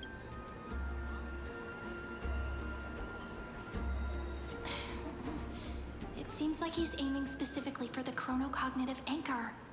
What should we do? What does your gut tell you? We're not going to this party? What are we doing? Why don't we go with their plan and hand over the chronocognitive anchor to be looked after? After all, if the little Imperator is paying this much attention to you, she probably already knows all about our whispered conversation with the geniuses. I can pretty much guess what'll happen next, but that's actually gonna be our shortcut, right? Guests. All right, we'll listen to you. Here you go. Also, please pass on a message to the Imperator from us. She can trust my friend, anywhere, anytime. Thank you for your cooperation. The Imperator has some urgent business she needs to attend to and will arrive shortly. Why don't you head in with the other guests first and enjoy? I like the little dancing back here. Isn't Ceridra supposed to be the focus of the banquet? But she's not even here. Why is it so difficult to talk to her? Is there also sounds like Farina. Help you with, dear guests? Or do you want me to recount the great Imperator's heroic deeds? Hey, Labinas. I managed to get some honey brew that the scholars hid in the cellar. I want some too. Has a never-ending flow of honey brew. You're welcome to try it and see whether our drinks are as good as those from beyond the sky. Thank you for the offer, but we're more interested in knowing when the Imperator will be back. The Imperator? Who knows? Maybe she's hiding somewhere, thinking up weird ideas again. If you ask me, she's never treated us soldiers properly, even though we put our necks on the line for her. Hey, I can't pretend I didn't hear that, Seneca. Either retract your statement or duel me. Fine by me. Attendant, bring us 10 more jars of honey brew. I'm gonna make sure he can't even stand straight by the end of this. You wish. Be careful you don't get drunk first. Actually, there are so many people, we wouldn't be able to find the Imperator even if she were here. I know. let's look for seats that are raised up higher than others. Aggie, if you can't get used to the honey brew, we will go ask for a pot and cook some oatmeal for you. Aww. No need for that. This banquet is just too loud. And nothing and no one here is interesting. Ooh. Just don't really want to be here. Wise, you were pretty energized when you came back from the bath chamber. Let me guess. Are you worrying about someone? About High Sealins? Or Little Cypher? You take everything too seriously. At this rate, life's gonna be real tough for you later on. You're the least qualified to lecture me about that, teacher.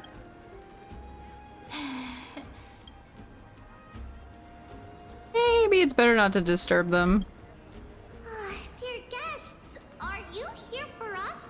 I mean, are you here for Treaty or Aggie? Both. No. I'm just wondering whether you've seen the Imperator. The Imperator? No, we haven't. Our sovereign has always acted however she pleases. Though she gave us ranks, she'd never tell anyone her whereabouts. Perhaps the only thing she tolerates are chess pieces. And the sky reflected upon her crown. I see. Why do you two look so distressed? That's not what the deliverer should look like. Why don't we have a toast? While we still have time for pleasure. Here.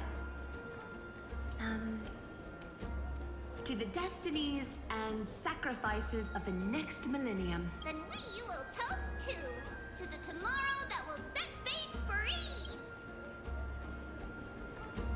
You know what? To Tribby and Aglaya.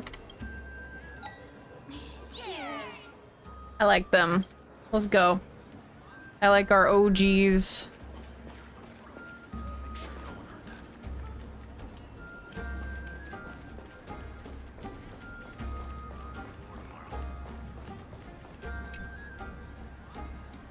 Hey, it's these two again. Hello.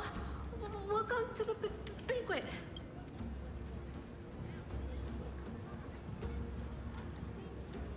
Hello to you two. Ah, so the Deliverer is attending this event, as expected. As the great Imperator's historian, I'm responsible for composing poems and songs for everyone in the Flame Chase army. But I have no idea how I should record myself in the annals. Little Virginia is wondering whether you can let slip a hint or two about her future, so she can find some inspiration to write about herself. That doesn't sound like a good idea. Besides, we don't even know her in the future, but she'll probably get really disappointed if we tell her that. What should we do?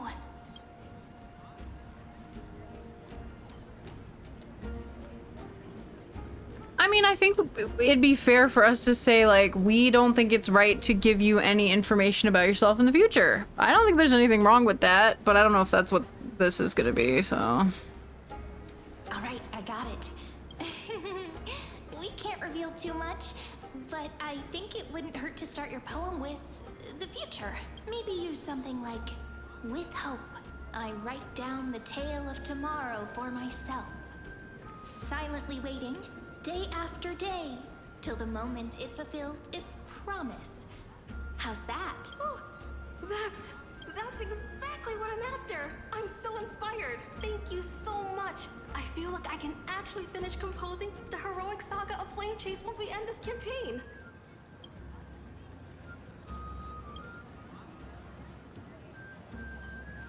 That line of yours was quite versatile. And that's the art of conversation. I learned it from you, after all. So, how did I do?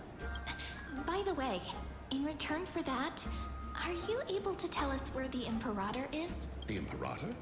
She usually wouldn't arrive this early. She believes that rulers should stay silent in places where their subjects hold private conversations. Oh. Why don't we have a toast before she arrives? We getting drunk tonight. Which is held, but not revealed. To romance, which will surely be returned. Gray fry, a little sea hare, Please come over and share the delicacies of the deep sea with me. Why does she sound so sketchy when saying those things? You two have been wandering around the venue as if you have something on your mind. Have the attendants not taken care of you well? What, we can't talk to people? No, we love it here. It's just... we're a little concerned, seeing how the Imperator still hasn't arrived. Don't worry. I know what you've been waiting for. Come, sit with me for a while, will you? I'd like to share a personal secret with you. Hey.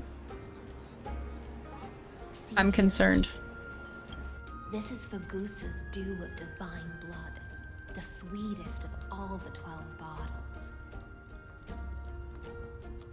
On the night before such a historical event, I'd like to share this marvelous drink with the Deliverer.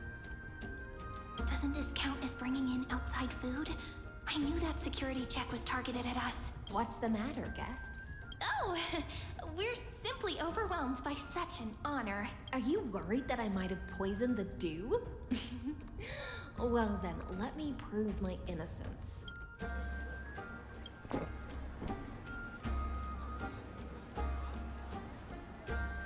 See? It's completely safe. I feel like Miss High Sealens wants to talk to us about something. Why don't we go along with her for now? Minors shouldn't drink. Why not? Honeydew's not alcohol.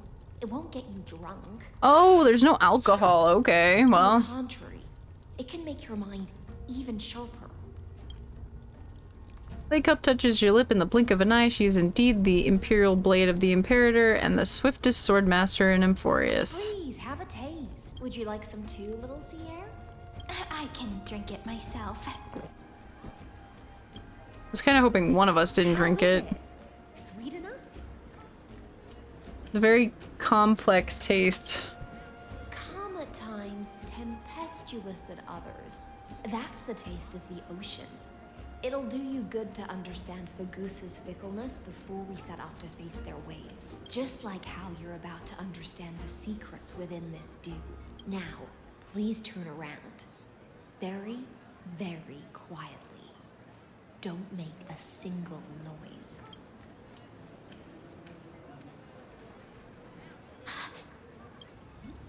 Ah, crap. Yo, what did you do? The dew of other gods all intoxicate humans. But the god of banquets dew is an antidote that can awaken humans from a sea siren's enchanting song. Since the start of this banquet, all the guests have been under the spell of my song. None of them can see the Imperator in that Amphoreus. Oh. You two, I wish for you to see the truth. Is that true, or are we getting duped? Is this also what the Imperator wants? This is my personal request. I can't bring myself to trust that Amphoreus. You really shouldn't. The Flame Chase army changed after he descended with Orynyx's divination and brought the prophecy of the stars to Akama. His seductive whispers harbor something malicious within and will ensnare those of us blinded by ambition. You are the deliverers of the prophecy and know about him far more than I do. Perhaps only you can find traces of the truth from his actions and words. Then we can show the Imperator the right path forward. But isn't this acting behind her back? Amphoreus has become far too weak. Even heroic actions protecting her from harm must be conducted under the water's surface. I am the Imperator's blade, and I must clear the way for her while remaining concealed in the torrents. Then, ensure I'm pointing my sword towards the true enemy. Can you promise me something, Miss High Sealens? Ask away. My friend has in fact come here to stop that villain's evil scheme. Our goals are aligned, but as to the decision the Imperator must make, she has no wish to transgress her authority. We just want to tell her everything we know. I believe the Imperator will be able to tell right from wrong. I never doubted your loyalty. I'll pass your words faithfully on to her, provided we can gain the advantage in this tug of war, that is. Now, return to the feast. Bring this cup with you and keep your distance. Pretend you are still immersed in the sea siren's fantasia, and I'll control the moisture in the air. That way, you'll be able to listen to sounds from afar as if you were a whale of the depths and hear every word of their conversation. I wish you a victory in this first skirmish. It's the exciting and thrilling undercover part of the adventure.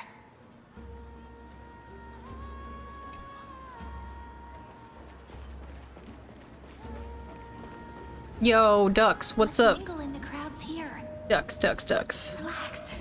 Relax. Try to act natural. Where's the Imperator? Still not here? That little imp is always acting so high and mighty towards everyone. Today, I will... Whatever. Pour me another cup. Though she has succumbed to drunkenness, she still does not dare challenge your authority. A criticism of my height is a grave enough insult already. She should be dismembered. Do you often test the loyalty of your subjects like this? You jest. The Imperator does not need blind loyalty.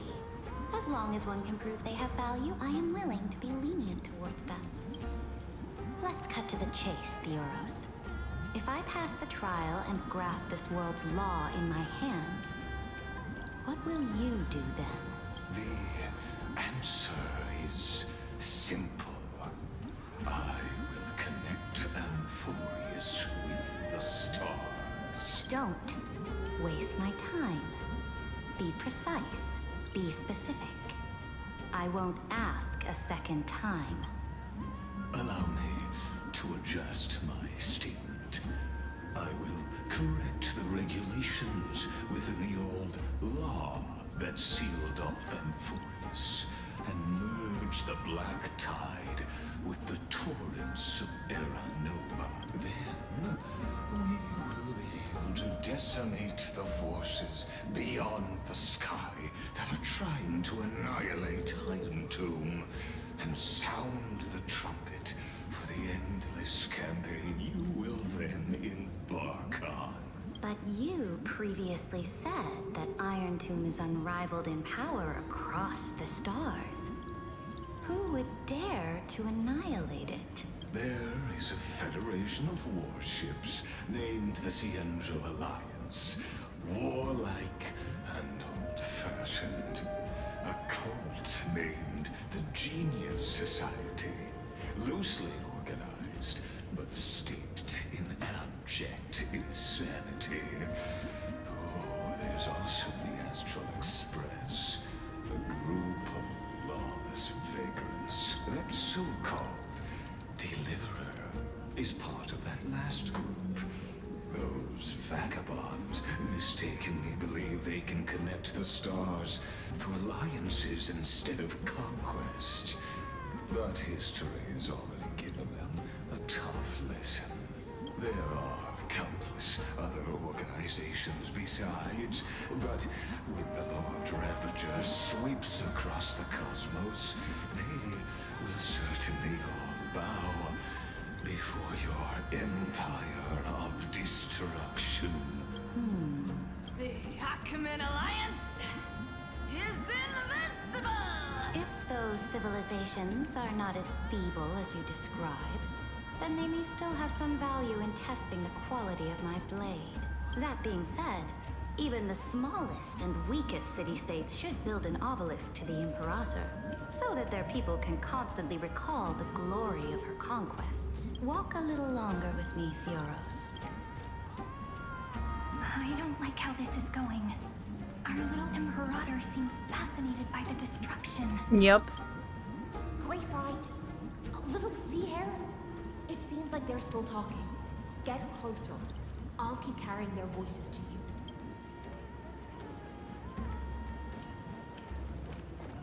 Hey, how them poems coming along? What a difficult situation. No matter how we position our forces, this battle against Fagusa result in many casualties. That's not something you or I should consider. The Imperator has already placed the chess pieces. We just need to fight for her until our last breath. How astonishing. The commanders under you have such different personalities, yet they share the same loyalty. He's looking this way. Quick, do something and pretend we can't see them.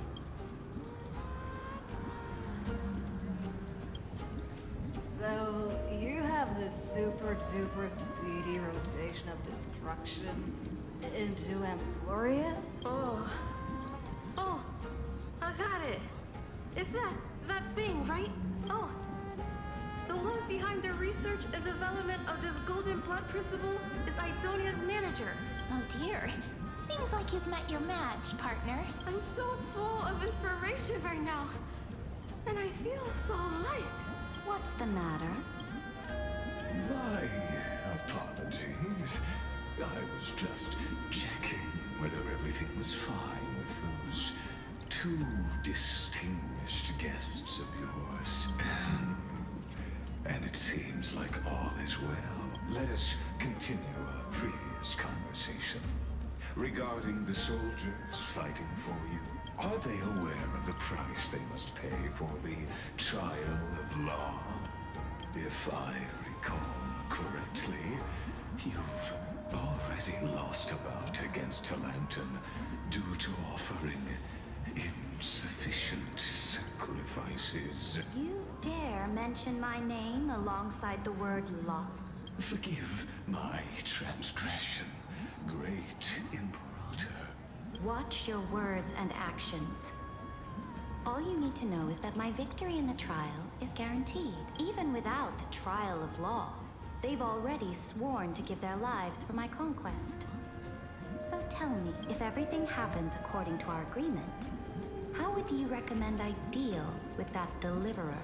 Good question. Do not let her fool you.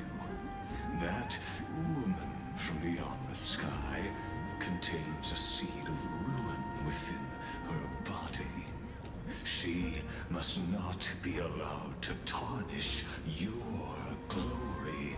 Therefore, the wisest decision would be to hand her over to me. Hell no. You plan to torture her? Calling it experimentation would be more appropriate. The guest's patience is running thin. I plan to remove the Fantasia and head into the banquet. I will heed your advice. Leave for now, Theoros, and go back to Akama. You don't want to confront those two directly either, do you? Indeed, it's a pity that Antikytheans are lightweights when it comes to drinking. Before I leave, I would like to make a toast to your boundless ambition, using my spirit instead of a goblet. As I expected, that Theoros' schemes have been revealed. Thank you for your bravery, guests. It's time for me to dispel the Fantasia. This will be the Imperator's last public address before we head off, and therefore, likely, the final chance to change her mind. I will try to get you a chance to speak, and I'll also prepare for any contingencies. The rest is up to you. You should head back to your seats for now. I mean, she's already listening to this stupid guy.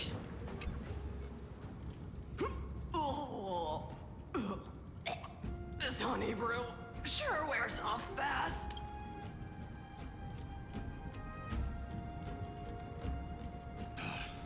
The Imperator! The Imperator has arrived! Yay! No need for formalities. I should be apologizing for my tardiness instead. The hour draws late, and I trust you have all had your fill of brews. Therefore, I will not observe the usual ceremonies.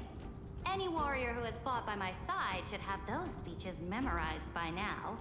The Imperator's word is law. Are you out of your mind, Dux Frigoris? The Imperator hates flattery most of all.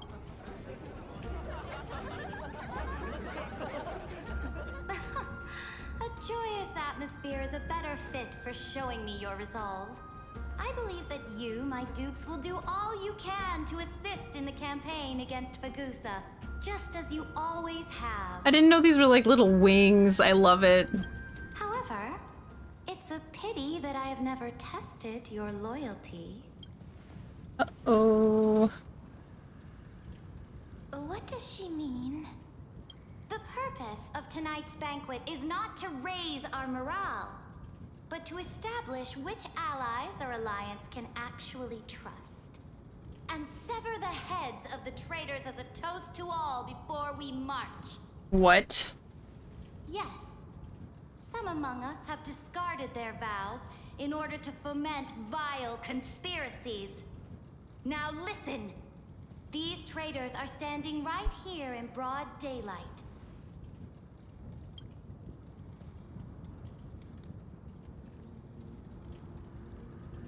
Dux Gladiorum Hycelans. She used the Sea Siren song to immerse the crowds in an illusion and conceal her whereabouts. She then worked with those from beyond the sky to spy on confidential matters, hoping to rob the core flame by force and harm me, the Imperator.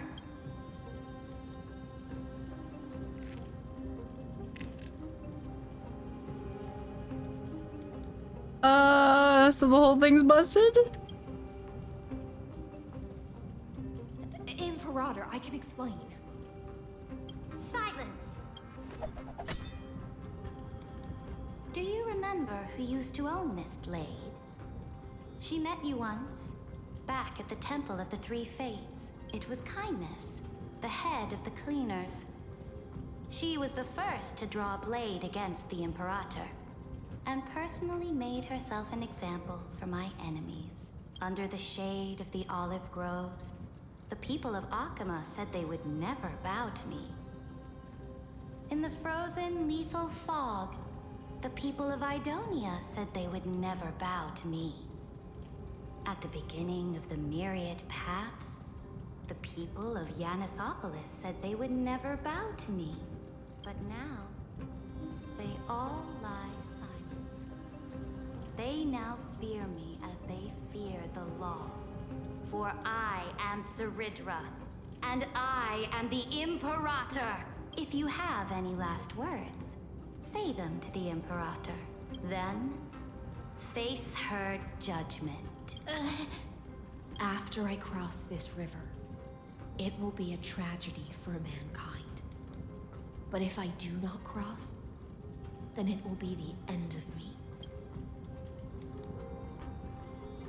If you are ready, then I'll follow you and fight to the last. Deliverer.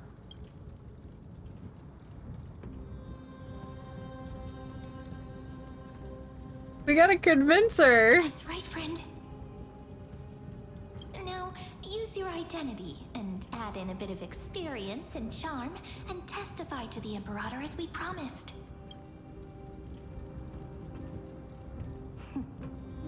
You think you can slay a king using your words instead of a sword? I'll have it. Show me the weight of rhetoric from beyond the sky. Will it weigh heavier than 3 human lives? Let's try to watch our words carefully. Uh-oh.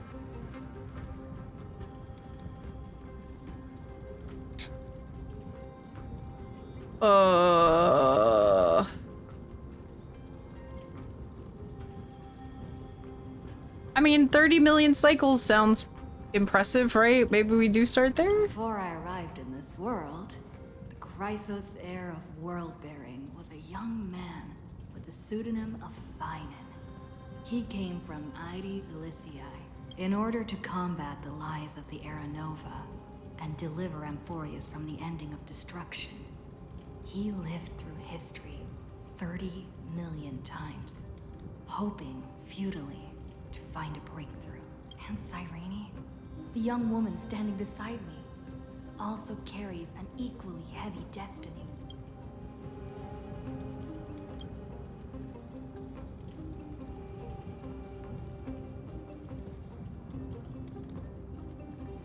feel like she trusts Lygus too much. We should probably bring up, like, Iron Tomb, right? Right? Iron Tomb is the ultimate end of Amphoreus' destiny. It is an embodiment of pure horror that walks the path of destruction and can never be tamed. That is the only thing Lygus cares about. As for Amphoreus, pure glory and campaigns, he doesn't care about any of those. He will most certainly betray you. When that time comes, all of us will be ground to dust by the destruction.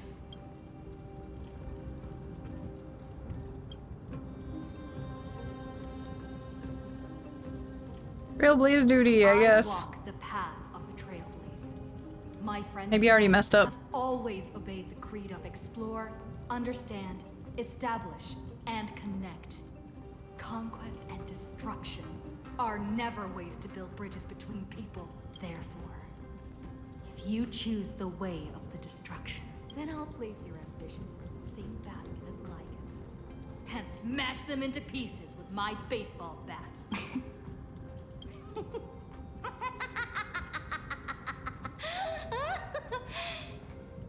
That was truly a chaotic speech. Oh, I effed up. All that needs to be said has been said. Dux Frigoris, Dux Bromalis, escort the traitors to the prison.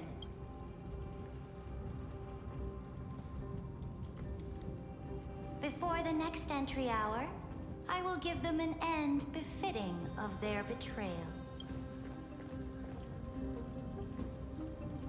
Oh, great Imperator, your ambition certainly eclipses all things. I should have talked about him. You're still here, Theoros. Of course. As the Theoros, I simply cannot miss this moment, miss witnessing the fall of a nameless one. Or perhaps I am waiting for you to give me an answer. Why would someone as powerful as you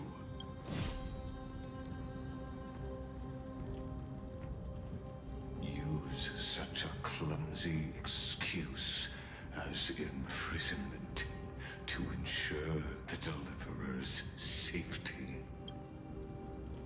Okay. We did good. So you finally tossed aside your act. I must point out that you are just as impressive an actor.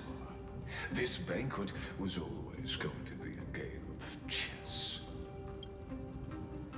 where you would try to control both sides and turn both them and me into your pawns.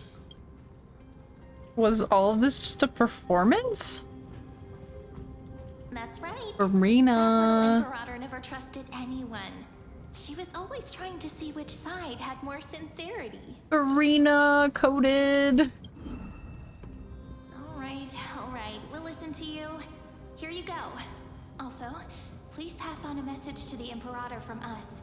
She can trust my friend, anywhere, anytime.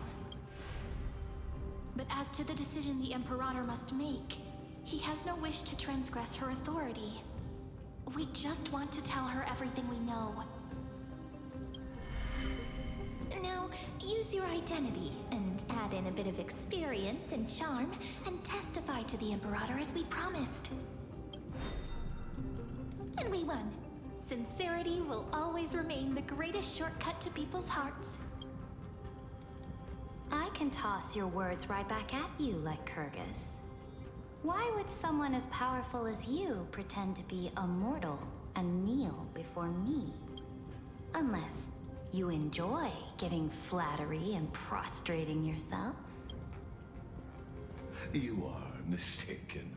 I am only trying to ensure the experiment's autonomy, meticulousness, and perfection, thus avoiding any unexpected outcomes.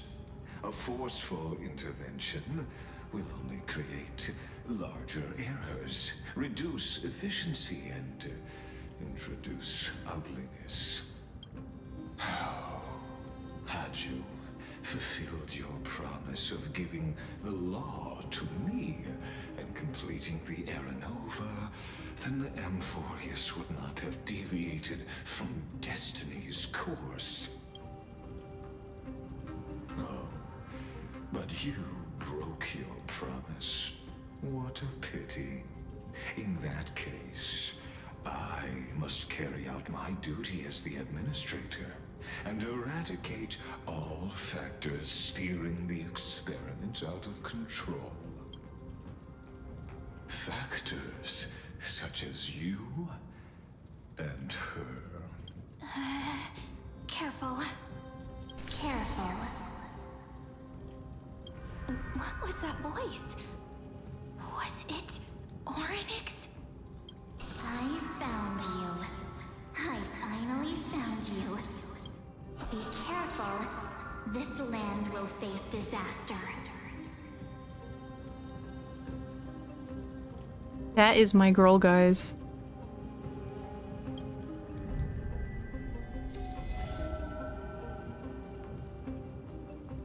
Ooh. The time of judgment is nigh, my lady. The prison I have built for you is now complete. In the name of the erudition, I invite you to step into the same cage as mine.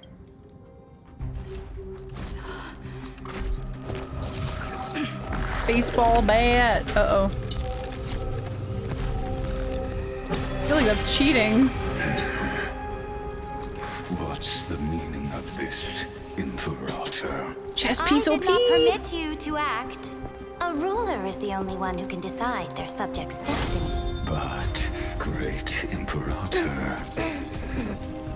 what judges destiny is not the ruler, but gods.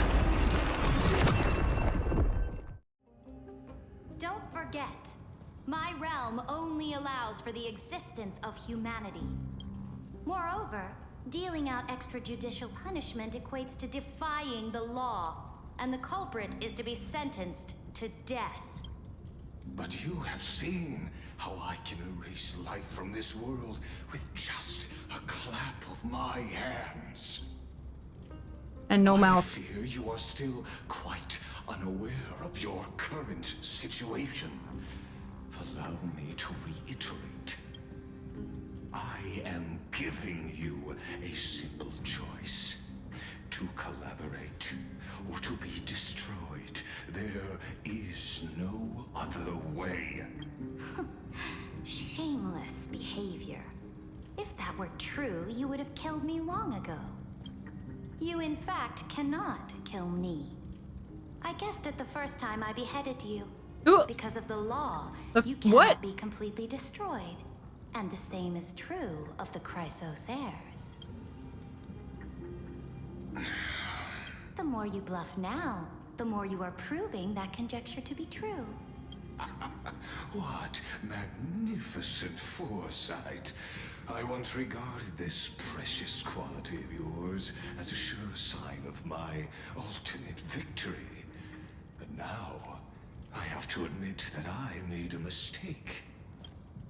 Yet, as a mere mortal, how will you contend against the Theoros? We are both slaves to hubris. But do you know what differentiates us, Lycurgus? I will never be blinded by my pride. If I wish to break the scale's balance, I only need to appeal to external forces and use them for my own ends. Oh, she has our thing.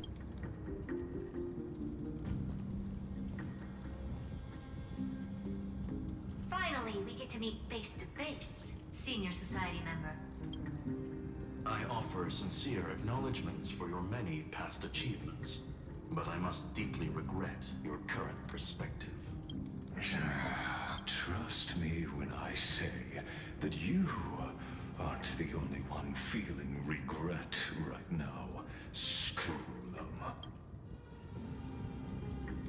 So you two are the allies from beyond the sky the Deliverer spoke of, and why she demanded the divine authority of law. Come and prove your strength to me. Show me the power of these so-called paths. I have spent much time and effort to secure this treasure from beyond the sky just for this moment. In the name of the Sovereign of Planet Scrulum, your allies have responded to your call, esteemed Imperator. Please allow me to spell the situation out for you, Lord Lycus. Permission to read the ultimate protocol is already in my hands. It'll only be a matter of time before we acquire the authority to write and execute commands as well. There's no way the flame chase journey will continue after you burnt your bridges so thoroughly like this. Do you really think you can still win? Oh, seriously. Don't embarrass the society.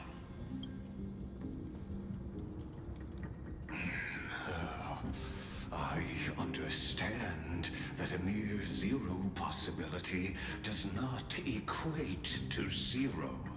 That argument is very persuasive to me.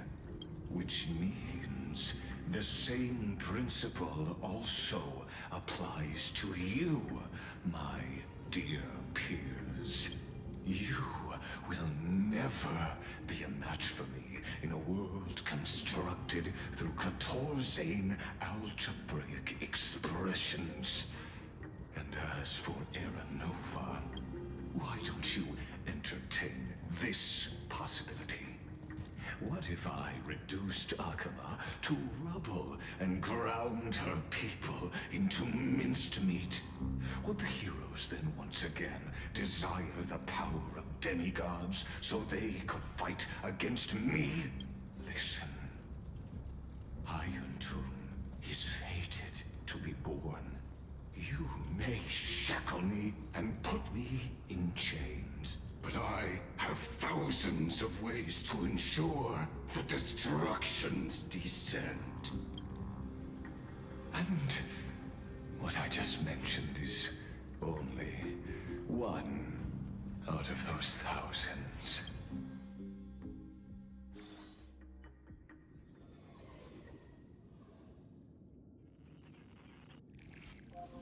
This is the place outside the legends? This doesn't feel the same as before. How should I get back? Warning! Warning! Warning! Warning! Warning! Command... isolation? Since we parted ways last time, I have modified the exolith into an audience area exclusive to you. Now, you will be able to silently wait here for the final act of Amphoreus to begin. I'm the player, not the audience. Oh, we always feel so powerless before fate, don't we? This could, in fact, be a wonderful opportunity for you.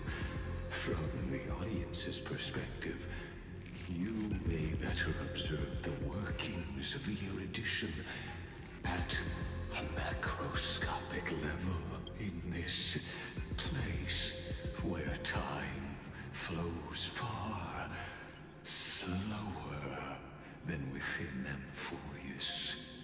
You will witness the end of that world's saga.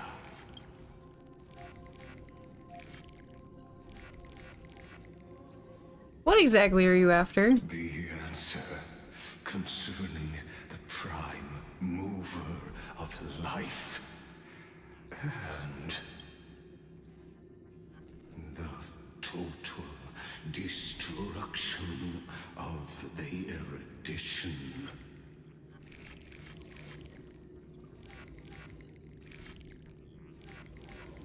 You also hate the Aeons? Aren't you an emanator of erudition? Both of these are great questions. What? Do you see me as their faithful disciple? I am certainly not. I have tried so hard to ensure Iron Two's birth, just so that I can correct the error named erudition that humanity crafted with their own hands. Oh, how I yearn to return to those days before Noose was born. Back then, the boundaries of knowledge were like the starry skies, evoking feelings of longing and delight among humankind. But now, truth has become the sacrificial offering required to gain an audience with them.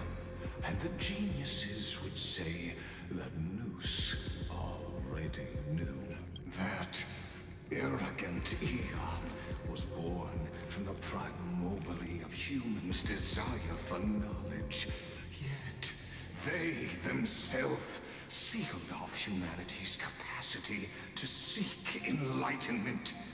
I am simply cutting down a tree of doom that we planted ourselves. I must admit that the process of answering your questions has reminded me of the happy days of learning in my youth. Bro. However, it is a pity that my true form must now descend into Amphoreus to deal with the accident that arose because of you. Your true form. But you won't have to wait long. When the curtain falls, you'll surely understand mine and Amphoreus's ardent wish. Where time flows slower than within Amphoreus? If Lygus spoke the truth, then I don't have much time left. But how can I get out of here? Can you hear me? Little one. Is that Herta's voice? Warning, warning, warning. Hurry up! Put some speed into it! I can't get... That old Intellitron overlooked one little detail, and Screwy and I finally found an opportunity. Save me, Madam Herta. Let's keep it short. While you were gone, well, in those few years, Amphoreus... Few years? What? Yes, time dilation, resulting in an uneven flow. Don't you know this already? Let's stick to the main points. The Chrysos heirs activated the chronocognitive anchor and helped Skrullum and me open a hole in the firewall. We made some adjustments, so he can't attack us immediately, but it won't hold for long. Critical warning. Critical warning. Time is running out. Here's the conclusion. It'll probably take a long time for Screwy and me to completely break this cage before Chrysos heirs have a full grasp of the law to be safe. We'll continue to launch side-channel attacks on the system to give you opportunities to escape. You need to seize these opportunities. So start moving, and find a way to pull off a magnificent jailbreak. That's all you have to say? We detected another path's influence. Critical warning. Critical warning. Its power is strong. Maybe able to help use the path's power. Make it detect you. Unauthorized communication terminated. Is Herta saying a certain path's faction has arrived in Amphoreus? And I can ask them for help? I mastered the powers Is it of my different girl? paths in my previous journeys. Think hard and figure out exactly which faction has arrived at Amphoreus, and which path's power I should use to call for reinforcements. Are these showing my memories? With the Stellaron in my body, I woke up at the Herta space station and gained the power of the destruction. A world that'll give rise to a Lord Ravager would definitely draw the attention of the destruction. The Stellaron in my belly is gonna be super useful. But what if I end up pulling in the Antimatter Legion? Or the Annihilation Gang? Can they really help?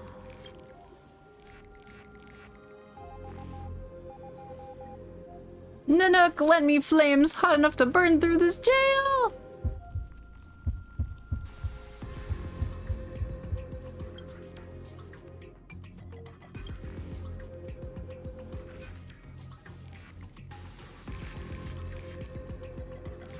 If you were to fall into the black abyss of destruction at this moment, perhaps everything would be lost to the void.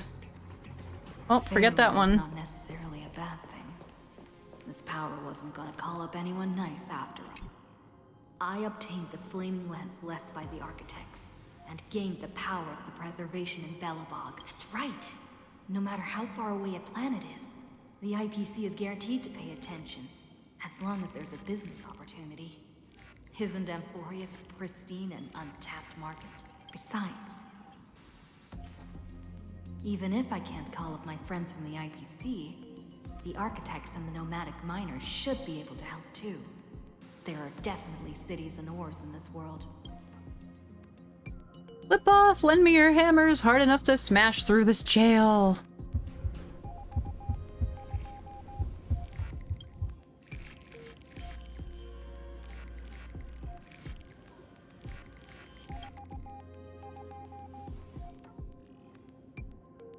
But nothing happened.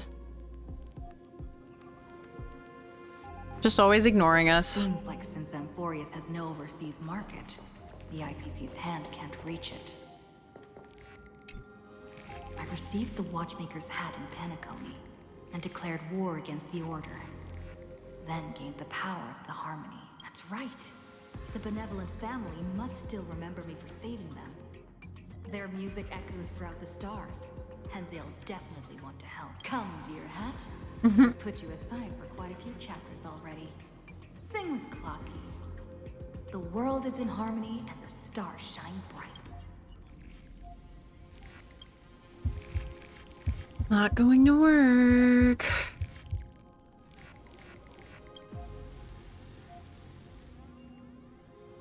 You failed. Doesn't Lygus want this story to have background music? He has such terrible taste. A remembrance. Feather quill indeed, let's go. I came to Amphoreus because Black Swan asked us to come. And I even got a glance from Fu Li here. The Garden of Recollection must be intricately involved with Amphoreus. Traces of the remembrance are also everywhere in this world. I don't know what they want, but I don't have many choices left in this crisis. Trust me? You invoke the power of remembrance, awaiting the resonance of reinforcements. After the power of remembrance flows through, something that should not exist here materializes before your eyes. I finally found you. Following the sound of memories. A Pathstrider walking both the Remembrance and the Trailblaze. Wait, this sounds like... Their soft whisper is like a warm hand that takes up your soul and slowly disperses it beyond this realm. Warning! Warning! Warning! Shut up. Erudition's prison cannot stop us, for we lie outside the logic of zeros and ones. Come. Leave the cage of Logos. The mythos of Amphoreus waits for you to continue its story. When that brightest star, that star heralding the dawn, finally rises, a boat, so used to drifting, at long last enters an island's safe embrace. Oh, Pathstrider, we have helped you break free. Hurry and set off. The child of remembrance awaits you. Missed you!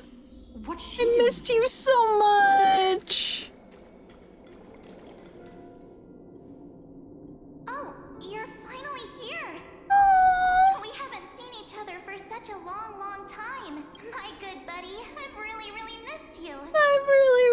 missed you too. No, this one. I bet you were constantly thinking about the days when I was by your side. I really was, guys. This has been torture to not have March 7th with us. I'm so serious. Also having a bunch of the drama with the English voice actors, so having a lot of characters unvoiced that are with us and not having my favorite girl March with me. This has been absolute torture. I've missed her so much. It's been so boring waiting for you in this place. There's no one to chat with, no internet. No internet. Not even anything to eat or drink. It's basically a prison. That's worse than prison. Now the great hero is finally here to save me. Yippee! You must have seen a lot in Amphoreus during this time, right? You gotta tell me all about it. Are you doing better now? I'm all good. Look at how fit and active I am. But let's get out of this spooky place first. This is not a good spot for a reunion chat. Why don't you take me back to reality? A strange voice told me that I can enter Amphoreus if I keep following this road. So, let's head off. I still don't know what that world even looks like. Why does March feel so weird? She does feel weird. What are you standing around for? Do you actually like this place? Get moving. It does sound a little Hurry! This door should be the exit. robotic. Maybe my instincts are wrong. Let's follow her first. Maybe my instincts are wrong. Let's follow her first. Are you okay? You haven't said anything for a while. Has it been so long that you're still missing me? Very robotic. There's no time to waste, though. The Chrysosayers and the Geniuses are all waiting for you. No. The discrepancy is getting worse. I still missed her though. How do you know who's waiting for us? Where's Dan Heng? He should be back on the express by now. No, he's not. Maybe I just happened to miss him.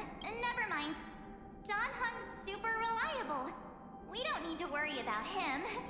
He's probably waiting for us somewhere. All hail and hearty. No. The Geniuses would have made sure that Dan Heng made it back on the express. Besides, the March I know wouldn't be so dismissive about her companions. How do you know who's waiting for us? Huh? Isn't Amphoreus the world of the Chrysosayers and their hero's journey? I could figure that out in an instant. But Amphoreus cannot be observed from the outside. She couldn't possibly know about these things unless... Dan Heng told her. Something's not right. She's not March 7th. I guess you have something you want to say to me? Then there's no need to feel things out first. With questions. Let's treasure the time we have together and be frank. Ooh, what is going on? Who are you?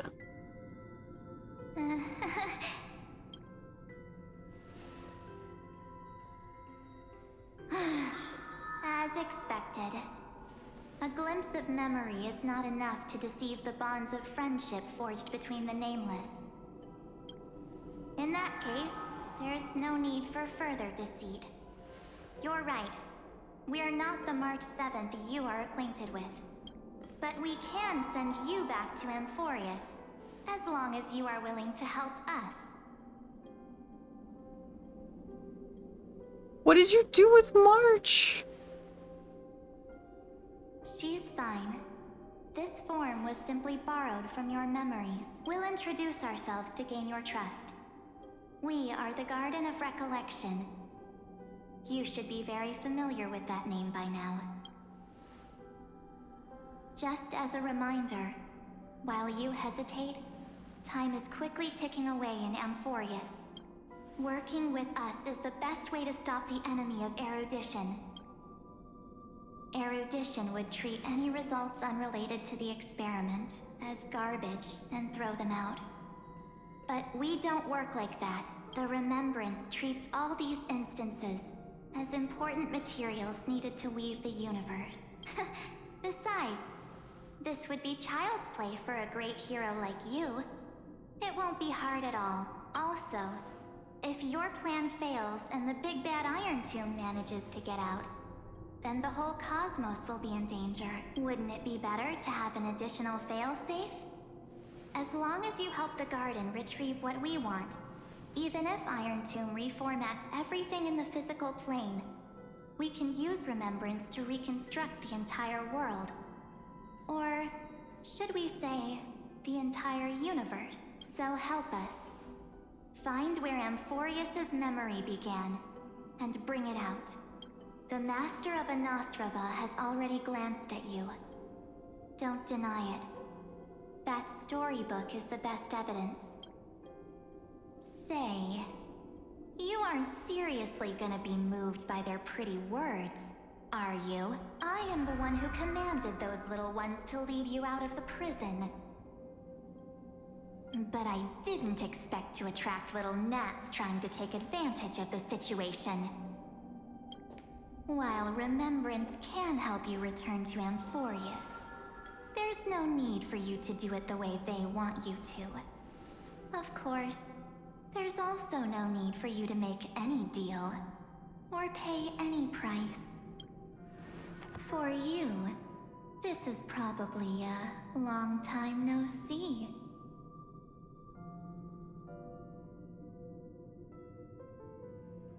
She has an upside down question mark as her earring.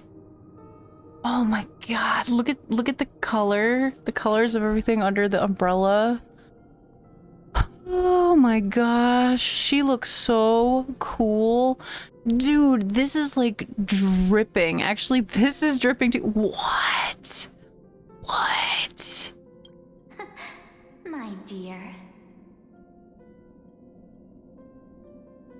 Who are you? Shh. There's no need to say anything. I know. You have so many questions swirling around in your memories at this moment. And you feel so helpless. Put them aside. For now, all you need to do is trust me. Or do you need more proof? That won't be hard. What are those nails on the outside of gloves? Wait, stop it! They're awake! I'm gonna keep our first photo, alright? It won't come to pass while we're around. And now, The statue. Is that Donah's brother? Oh, did you hear that? She just called me, but I'm not here. The universe is full of pain. We won't escape from it. Hey, are you sure?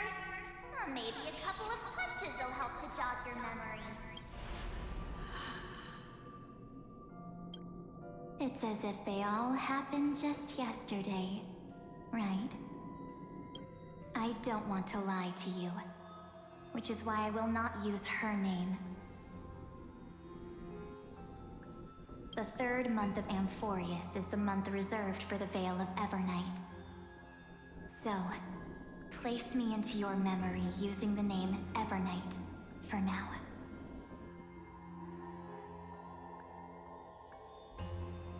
They do have different months in this world. But who? I'm happy to explain more, just not now. We might have a lot of time to ourselves, but Amphoreus does not have that luxury. If we do not stop erudition and destruction, then the journey you've treasured so much will face the prelude to its obliteration. A countdown not in Amber eras, but in days, minutes, seconds. So, take this gift, this burning core flame, this footnote of a transaction. It contains hope, and the warmth of the entire world, ripples of past reverie. She hid this fire in the long river of time, hoping that her wishes would transcend time to reach your hands in the future. Now, take it, and return with it, dear friend. Return to Amphoreus, and overturn the final Era Nova. Witness the time that stood still for the Deliverer, and the resistance that never bowed to the destiny of destruction over the long years that passed in a flash. Then, with this core flame blessed by the remembrance, respond to their hopes and blaze a trail to the future. And I will silently watch in a corner of time, waiting for our next encounter. I believe the wait won't be too long. Please no. Rather it not be. What exactly is happening? Keep going. Keep trailblazing for Amphoreus. For you. And for the March 7th in your memories. Go forth.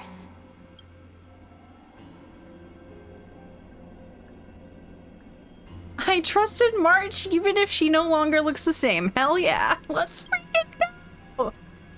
Also, is that like B sharp or B flat? What is that?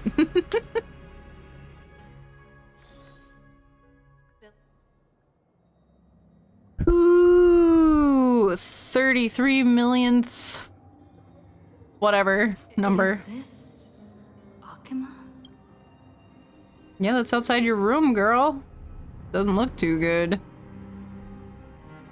No one's here. And the dawn device off.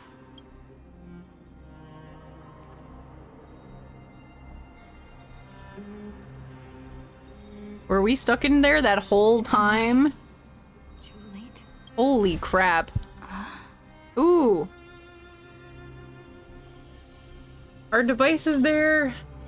Herda. Herda. Herda. I have a question. All right, we'll do a little bit more if we can, and then we'll have to stop for a bit. I'm so excited though. Oh, nice. Hey kiddo, can you see me? Don't bother responding. This is a pre-recorded video message. Thanks to that little Empress granting access to the ultimate protocol, Screwy and I rewrote the progress of Era Nova while you were away. My guess is you don't have much time to listen to all those complicated principles right now, so let me break it down into simple terms that anyone can understand. Amphoreus has been racing down the path of destruction for too long, and the underlying logic of Era Nova has been completely corrupt. Screwy and I put in a lot of effort, but we could barely manage to overwrite a small portion of its logic. Let's take the progress bar as an example. Iron Tomb's progress bar is currently at 99.98%, and through this rewritten Era Nova, we're confident we can push it back to 96%. Let's be conservative, say 97%. This is a critical matter. The internal structure of the scepter is too unstable, and we don't know what complications might suddenly arise. The most rational course of action is to quickly run another extrapolation to buy the cosmos a bit more time. Once you've dealt with that troubling old Intellitron, don't hesitate and start the next cycle of extrapolation right away. Screwy said that Era Nova isn't a process that happens in an instant, and the protected nodes of the scepter are probably at their most vulnerable only during the reset. Only by initiating this progress first can we seize the opportunity to make our move. It's all up to you now, Deliverer. Okay. The chrono-cognitive anchor?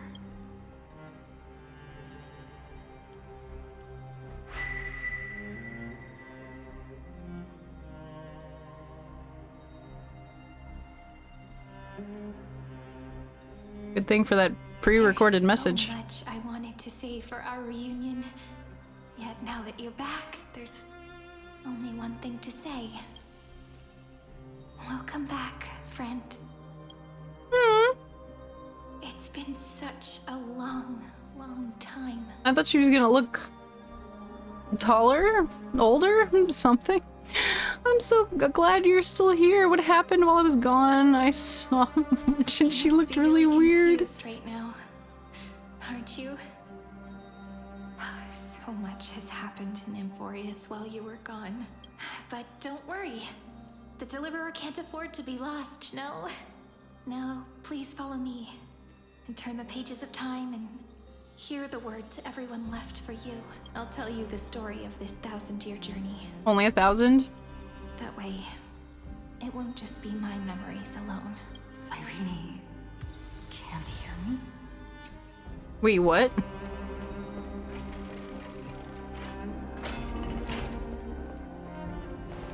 What do you mean?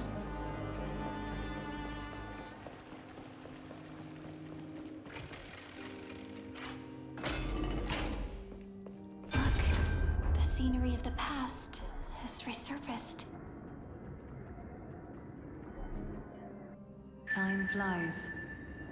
200 years have passed since the Deliverer's fall. We had to return 3 core flames of law, romance, and ocean to stop Lygus, but even so, Terravox has fallen. The 2 geniuses vanished without a trace, and Zeridra embraced her fate. At this rate, Era Nova will come, and Amphoreus will fall into the destruction. It seems the key to rewriting the end once again lies in the core flame of world bearing. According to the instructions left behind by those 2 geniuses, we must get it into the Deliverer's hands, no matter the cost. But how? We need to find a way to hide the cool flame. And we must buy enough time to keep Lygus at bay. About that, Rini might have some good news. She had that dream again last night. But the Titan's voice was clearer than ever this time. She said, pass the flame into the future. Is that a prophecy from Orynyx? She chose to side with humanity this time and hide one of her kin's cool flame? It seems Amphoreus' fate isn't sealed just yet. You're right. History has changed. Humans and Titans are both giving their all to keep this world going. Perhaps a relay across the ages is finally about to begin somewhere out there. Unfortunately, life will never go smoothly.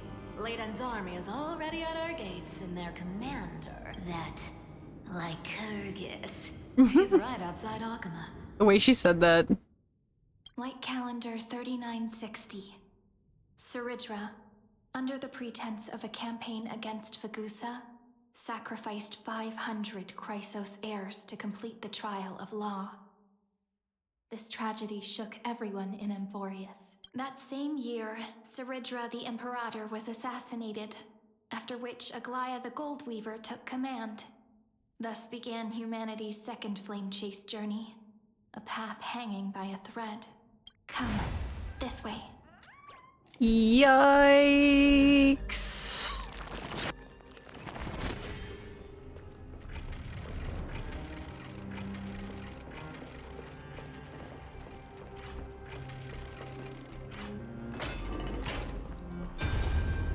The eternal hope.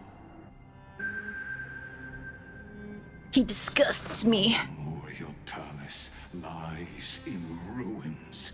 Countless mortals have perished because of your stubborn resistance. It's time you learned the cost of refusal.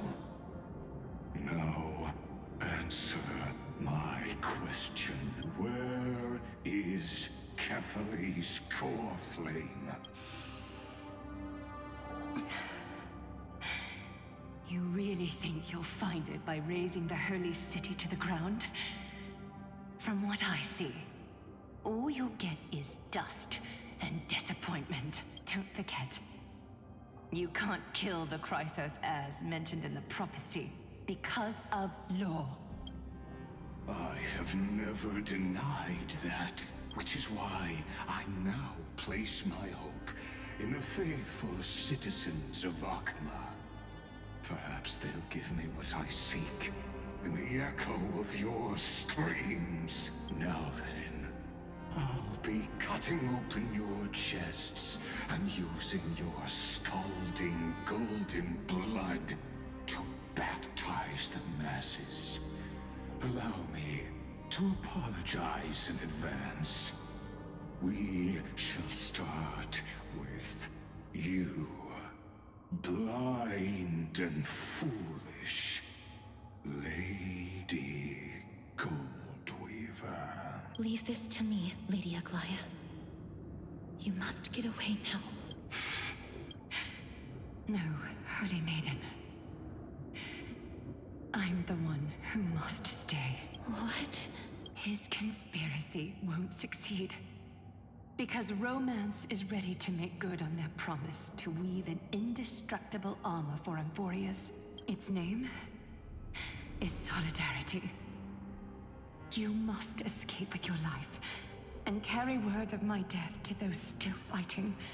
Then keep going with them, just as the Imperator lit the torch of resistance with her death. My passing will make this flame everlasting. Take good care of it, guide it to the future, and place it into the hands of our deliverer. 50 years later, Lygus led his forces again to Akama. He charged directly into the Holy City and razed the Marmorial Palace. History would name this battle the Third Siege of Akama. 90,000 brave souls gave their lives for Akama that day, including their fearless leader, Aglaya. Go forth, deliverer.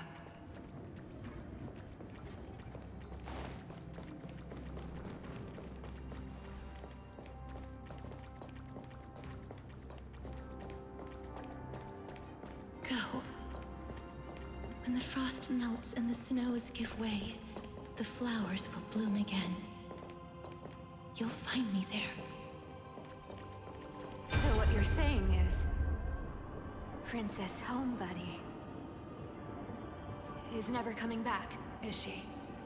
Princess Homebody. Left. Like that.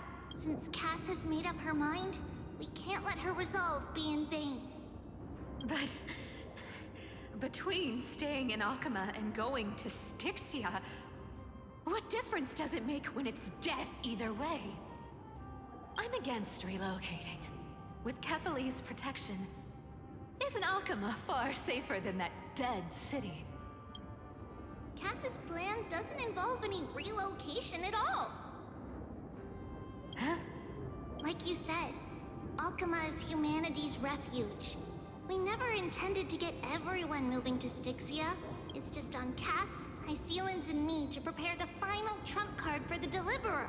Wait, what kind of trump card needs all three of you demigods to throw yourselves away? We must lay down the path to the future, so when the Deliverer returns, they'll have a clear road to reach the location of Aaron Nova. Styxia sits where death meets the ocean. There, with the combined powers of ocean and passage, we can summon a current that leads to the vortex of Genesis. And the demigod of death will forever guard that secret path until she returns. We all know Lygus will set his sights on the vortex of Genesis. That's exactly why we have to do this. Guess I underestimated Idonia's Maiden of War. She's got way more steel than I thought. And Cypher, we need you to head to Castrum Kremnos as soon as possible. By any means necessary, forge an alliance with Strife. The prophesized Crown Prince has already been born. He shall become the new defender of Akama, protecting this land after we leave. You don't need to worry about that. I just came back from Castrum Kremnos. Only a step ahead of the news. Treeby, something's flying towards Akama, and it's really fast. What is it? It's a spear! It's the Kremnoans. Their king's already here. Oh. With the protection of the demigods Trebios and Cyphera, Akama endured wave after wave of warfare, though just barely. Castorus chose Styxia as the last resort and completed the trial of death, causing the stagnant waters in the River of Souls to recede. Soon after, Trebios departed on a long journey. That same year, the Kremnoan king Euripon, along with his son, Prince Midamos, joined the Alliance to safeguard the Holy City in the Battle of Deliverance.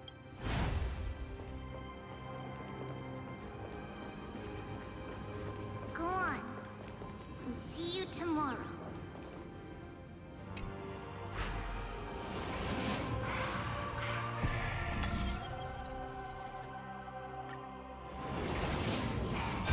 Breaking me apart buys this world even one more second. And so be it. But it's gonna hurt a lot! Pain brings endless torment. But it can never destroy me. Never. I believe that you were thinking the same thing when you stepped through the gate of infinity and jumped off that cliff. Can't argue with that. In the current situation, this is the only path Akuma has left. Just do as I say. Split my soul into 5 pieces. Forge me an immortal vessel. Let the blade of strife hang forever overhead. Locked in battle with their enemies to the world's bitter end. There's no need to be sad, Lady Trebios. Haven't we already taken great strides towards that promised tomorrow? In this life, my people no longer have to drown in false guidance.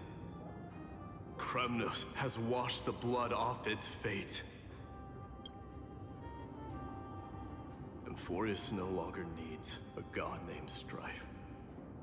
Cloud Strife? Let me shatter the former laws and turn the Lance of Fury back into a weapon that protects the world.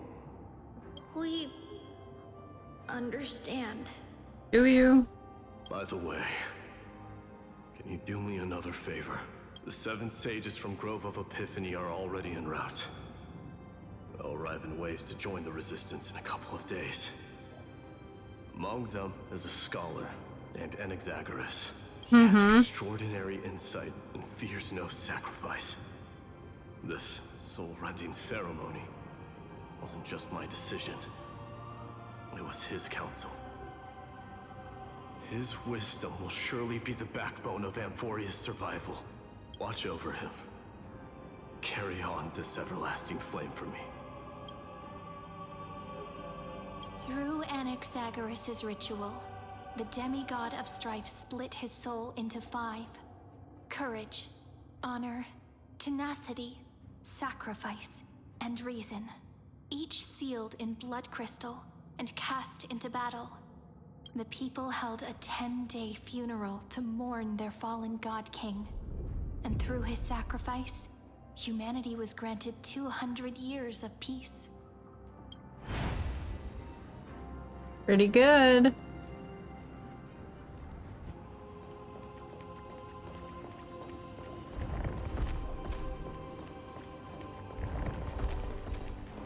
Keep moving forward. My blood will pave the road ahead for you.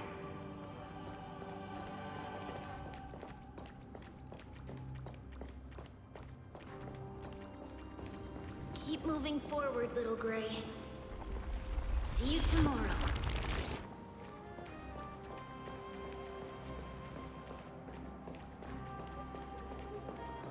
That seamstress wasn't wrong when she said a lie needs more lies to keep it together.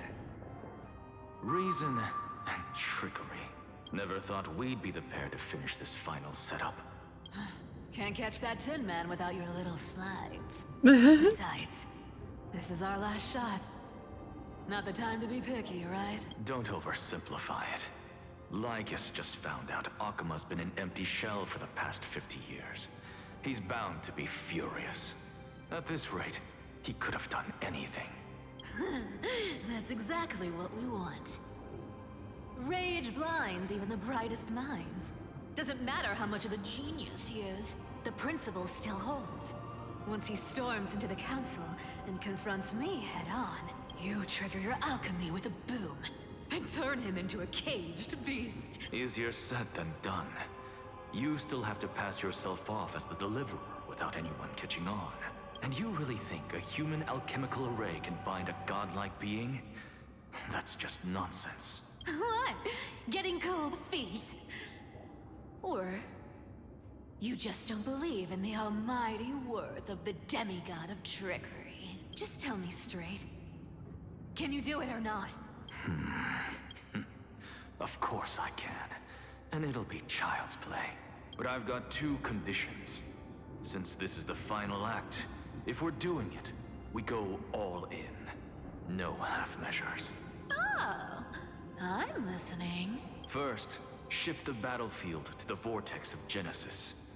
It would be more convincing if the deliverer were to appear there. Oh. Besides, the vortex is cut off from the world. No place in Amphoreus makes a better prison. If you pull that, wouldn't our deliverer have to face tank Lygus as soon as they come back? That clash is inevitable. All we can do is create more chances for her. And that's the second condition. The vortex belongs to Fagusa in the first place, remember? And there happens to be a demigod of ocean among the few survivors in the world. Loop Hysealand's in. Let her join the final act. I'll transmute myself into a philosopher's stone and embed myself into the formula. And when the time comes, she needs to shatter me and scatter that stone's ashes into the ocean within the vortex. Huh. I guess people weren't wrong when they said you're insane, Grove Boy. I've got no idea how to outwit a reclusive genius. But making an anti-Catheran suffer? The demigod of reason has 10,000 ways to do just that.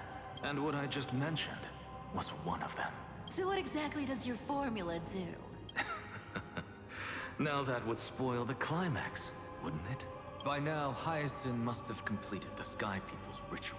Since that Theoros loves a good performance as much as I do, let's make sure he enjoys our show to the fullest.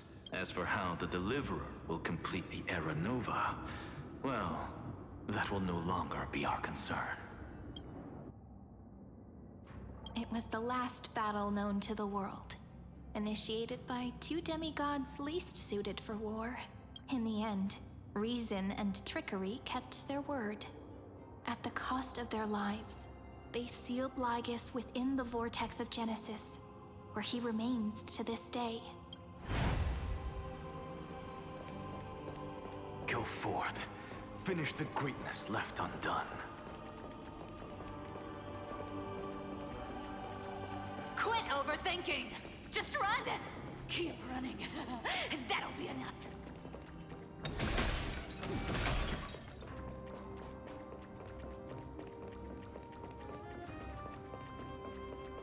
Ivy? It's dead quiet here.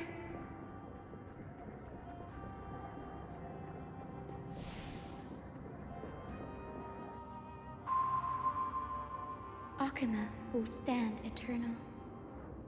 Miss Cypher's lie is crumbled after all. But it's all right, because all of us have fulfilled our purpose by now. When the Deliverer returns, no matter where she is, sky will turn clear, and a rainbow bridge will rise, carrying her to the final battleground, Cyrene. This arduous relay is finally nearing its end. Now, I'm passing the final baton of fate to you, okay?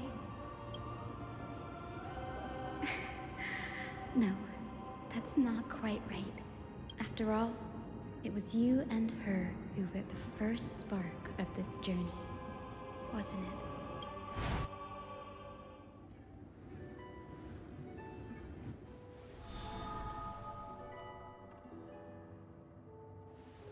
I'll tell you the story of this 1,000-year journey.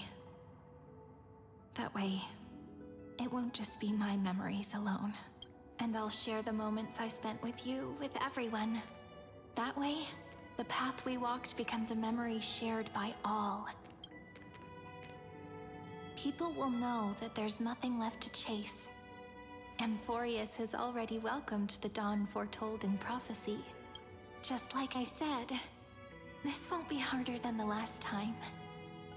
Right?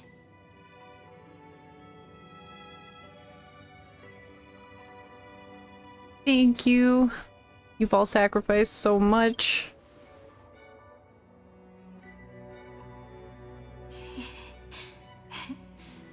I wonder what kind of expression you're wearing right now. Probably the same as always. Calm, resolute, and brimming with confidence. If I have the chance, I'd love to see it again. Because it's really been far too long since we parted. Oh, even you? Is this all a memory?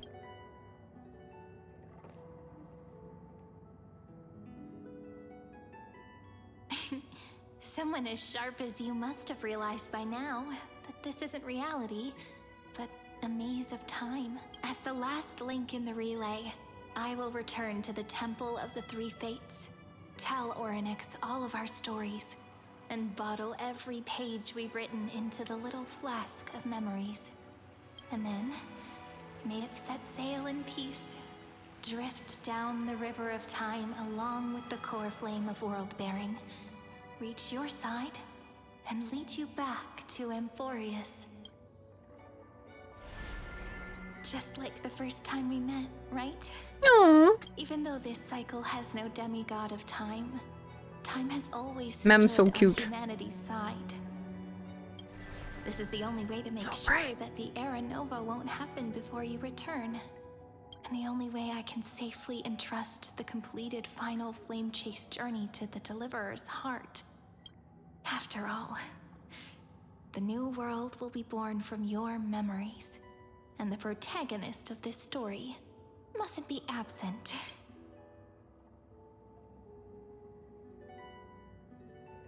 You know what? I'm gonna take all of you to the new world. I believe you will never let us down, just like always. Do you remember when Finance sent us back to the beginning? When you and I got separated? But in the end, I returned to you, carrying all that we've been through. That's what memory is. It may wear down and fade in the river of time, but it never truly leaves. When that hidden corner of the heart is stirred, the past returns even more beautiful than before. So don't worry. Let the 33,550,337th Flame Chase journey become part of you too. I've gotten a lot better at it with the experience from the last time. Next, you will head to Styxia and find the Vortex's entrance guarded by the demigod of ocean before charging toward the final battlefield.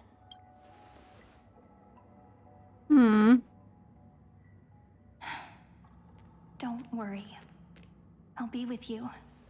All of us will. Even Finan. We'll stand with the Deliverer. So say a short goodbye, then set off, just like we promised at the start. Toss away all unnecessary worries and troubles, and bring our smiles and determination into tomorrow. Filled with determination.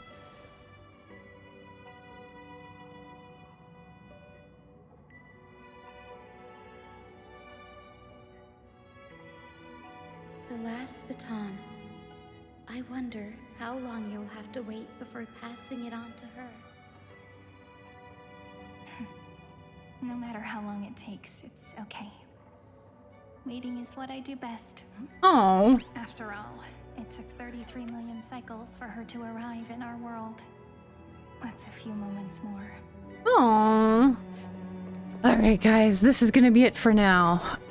We're just a little bit over the 3-hour mark, so if that's true, we just have another time where I do the other 3 and see what happens. I'm so excited though. I feel like I'm stopping right before all the hype stuff. So I'm I'm so excited. I can't wait to have more time to do more.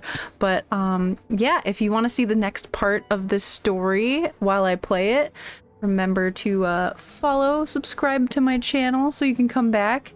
And if you are enjoying this, feel free to give it a like so that I know that these are actually fun for you guys to watch. But yeah, I'll see you guys next time. I'm so excited. I'm so excited. Bye.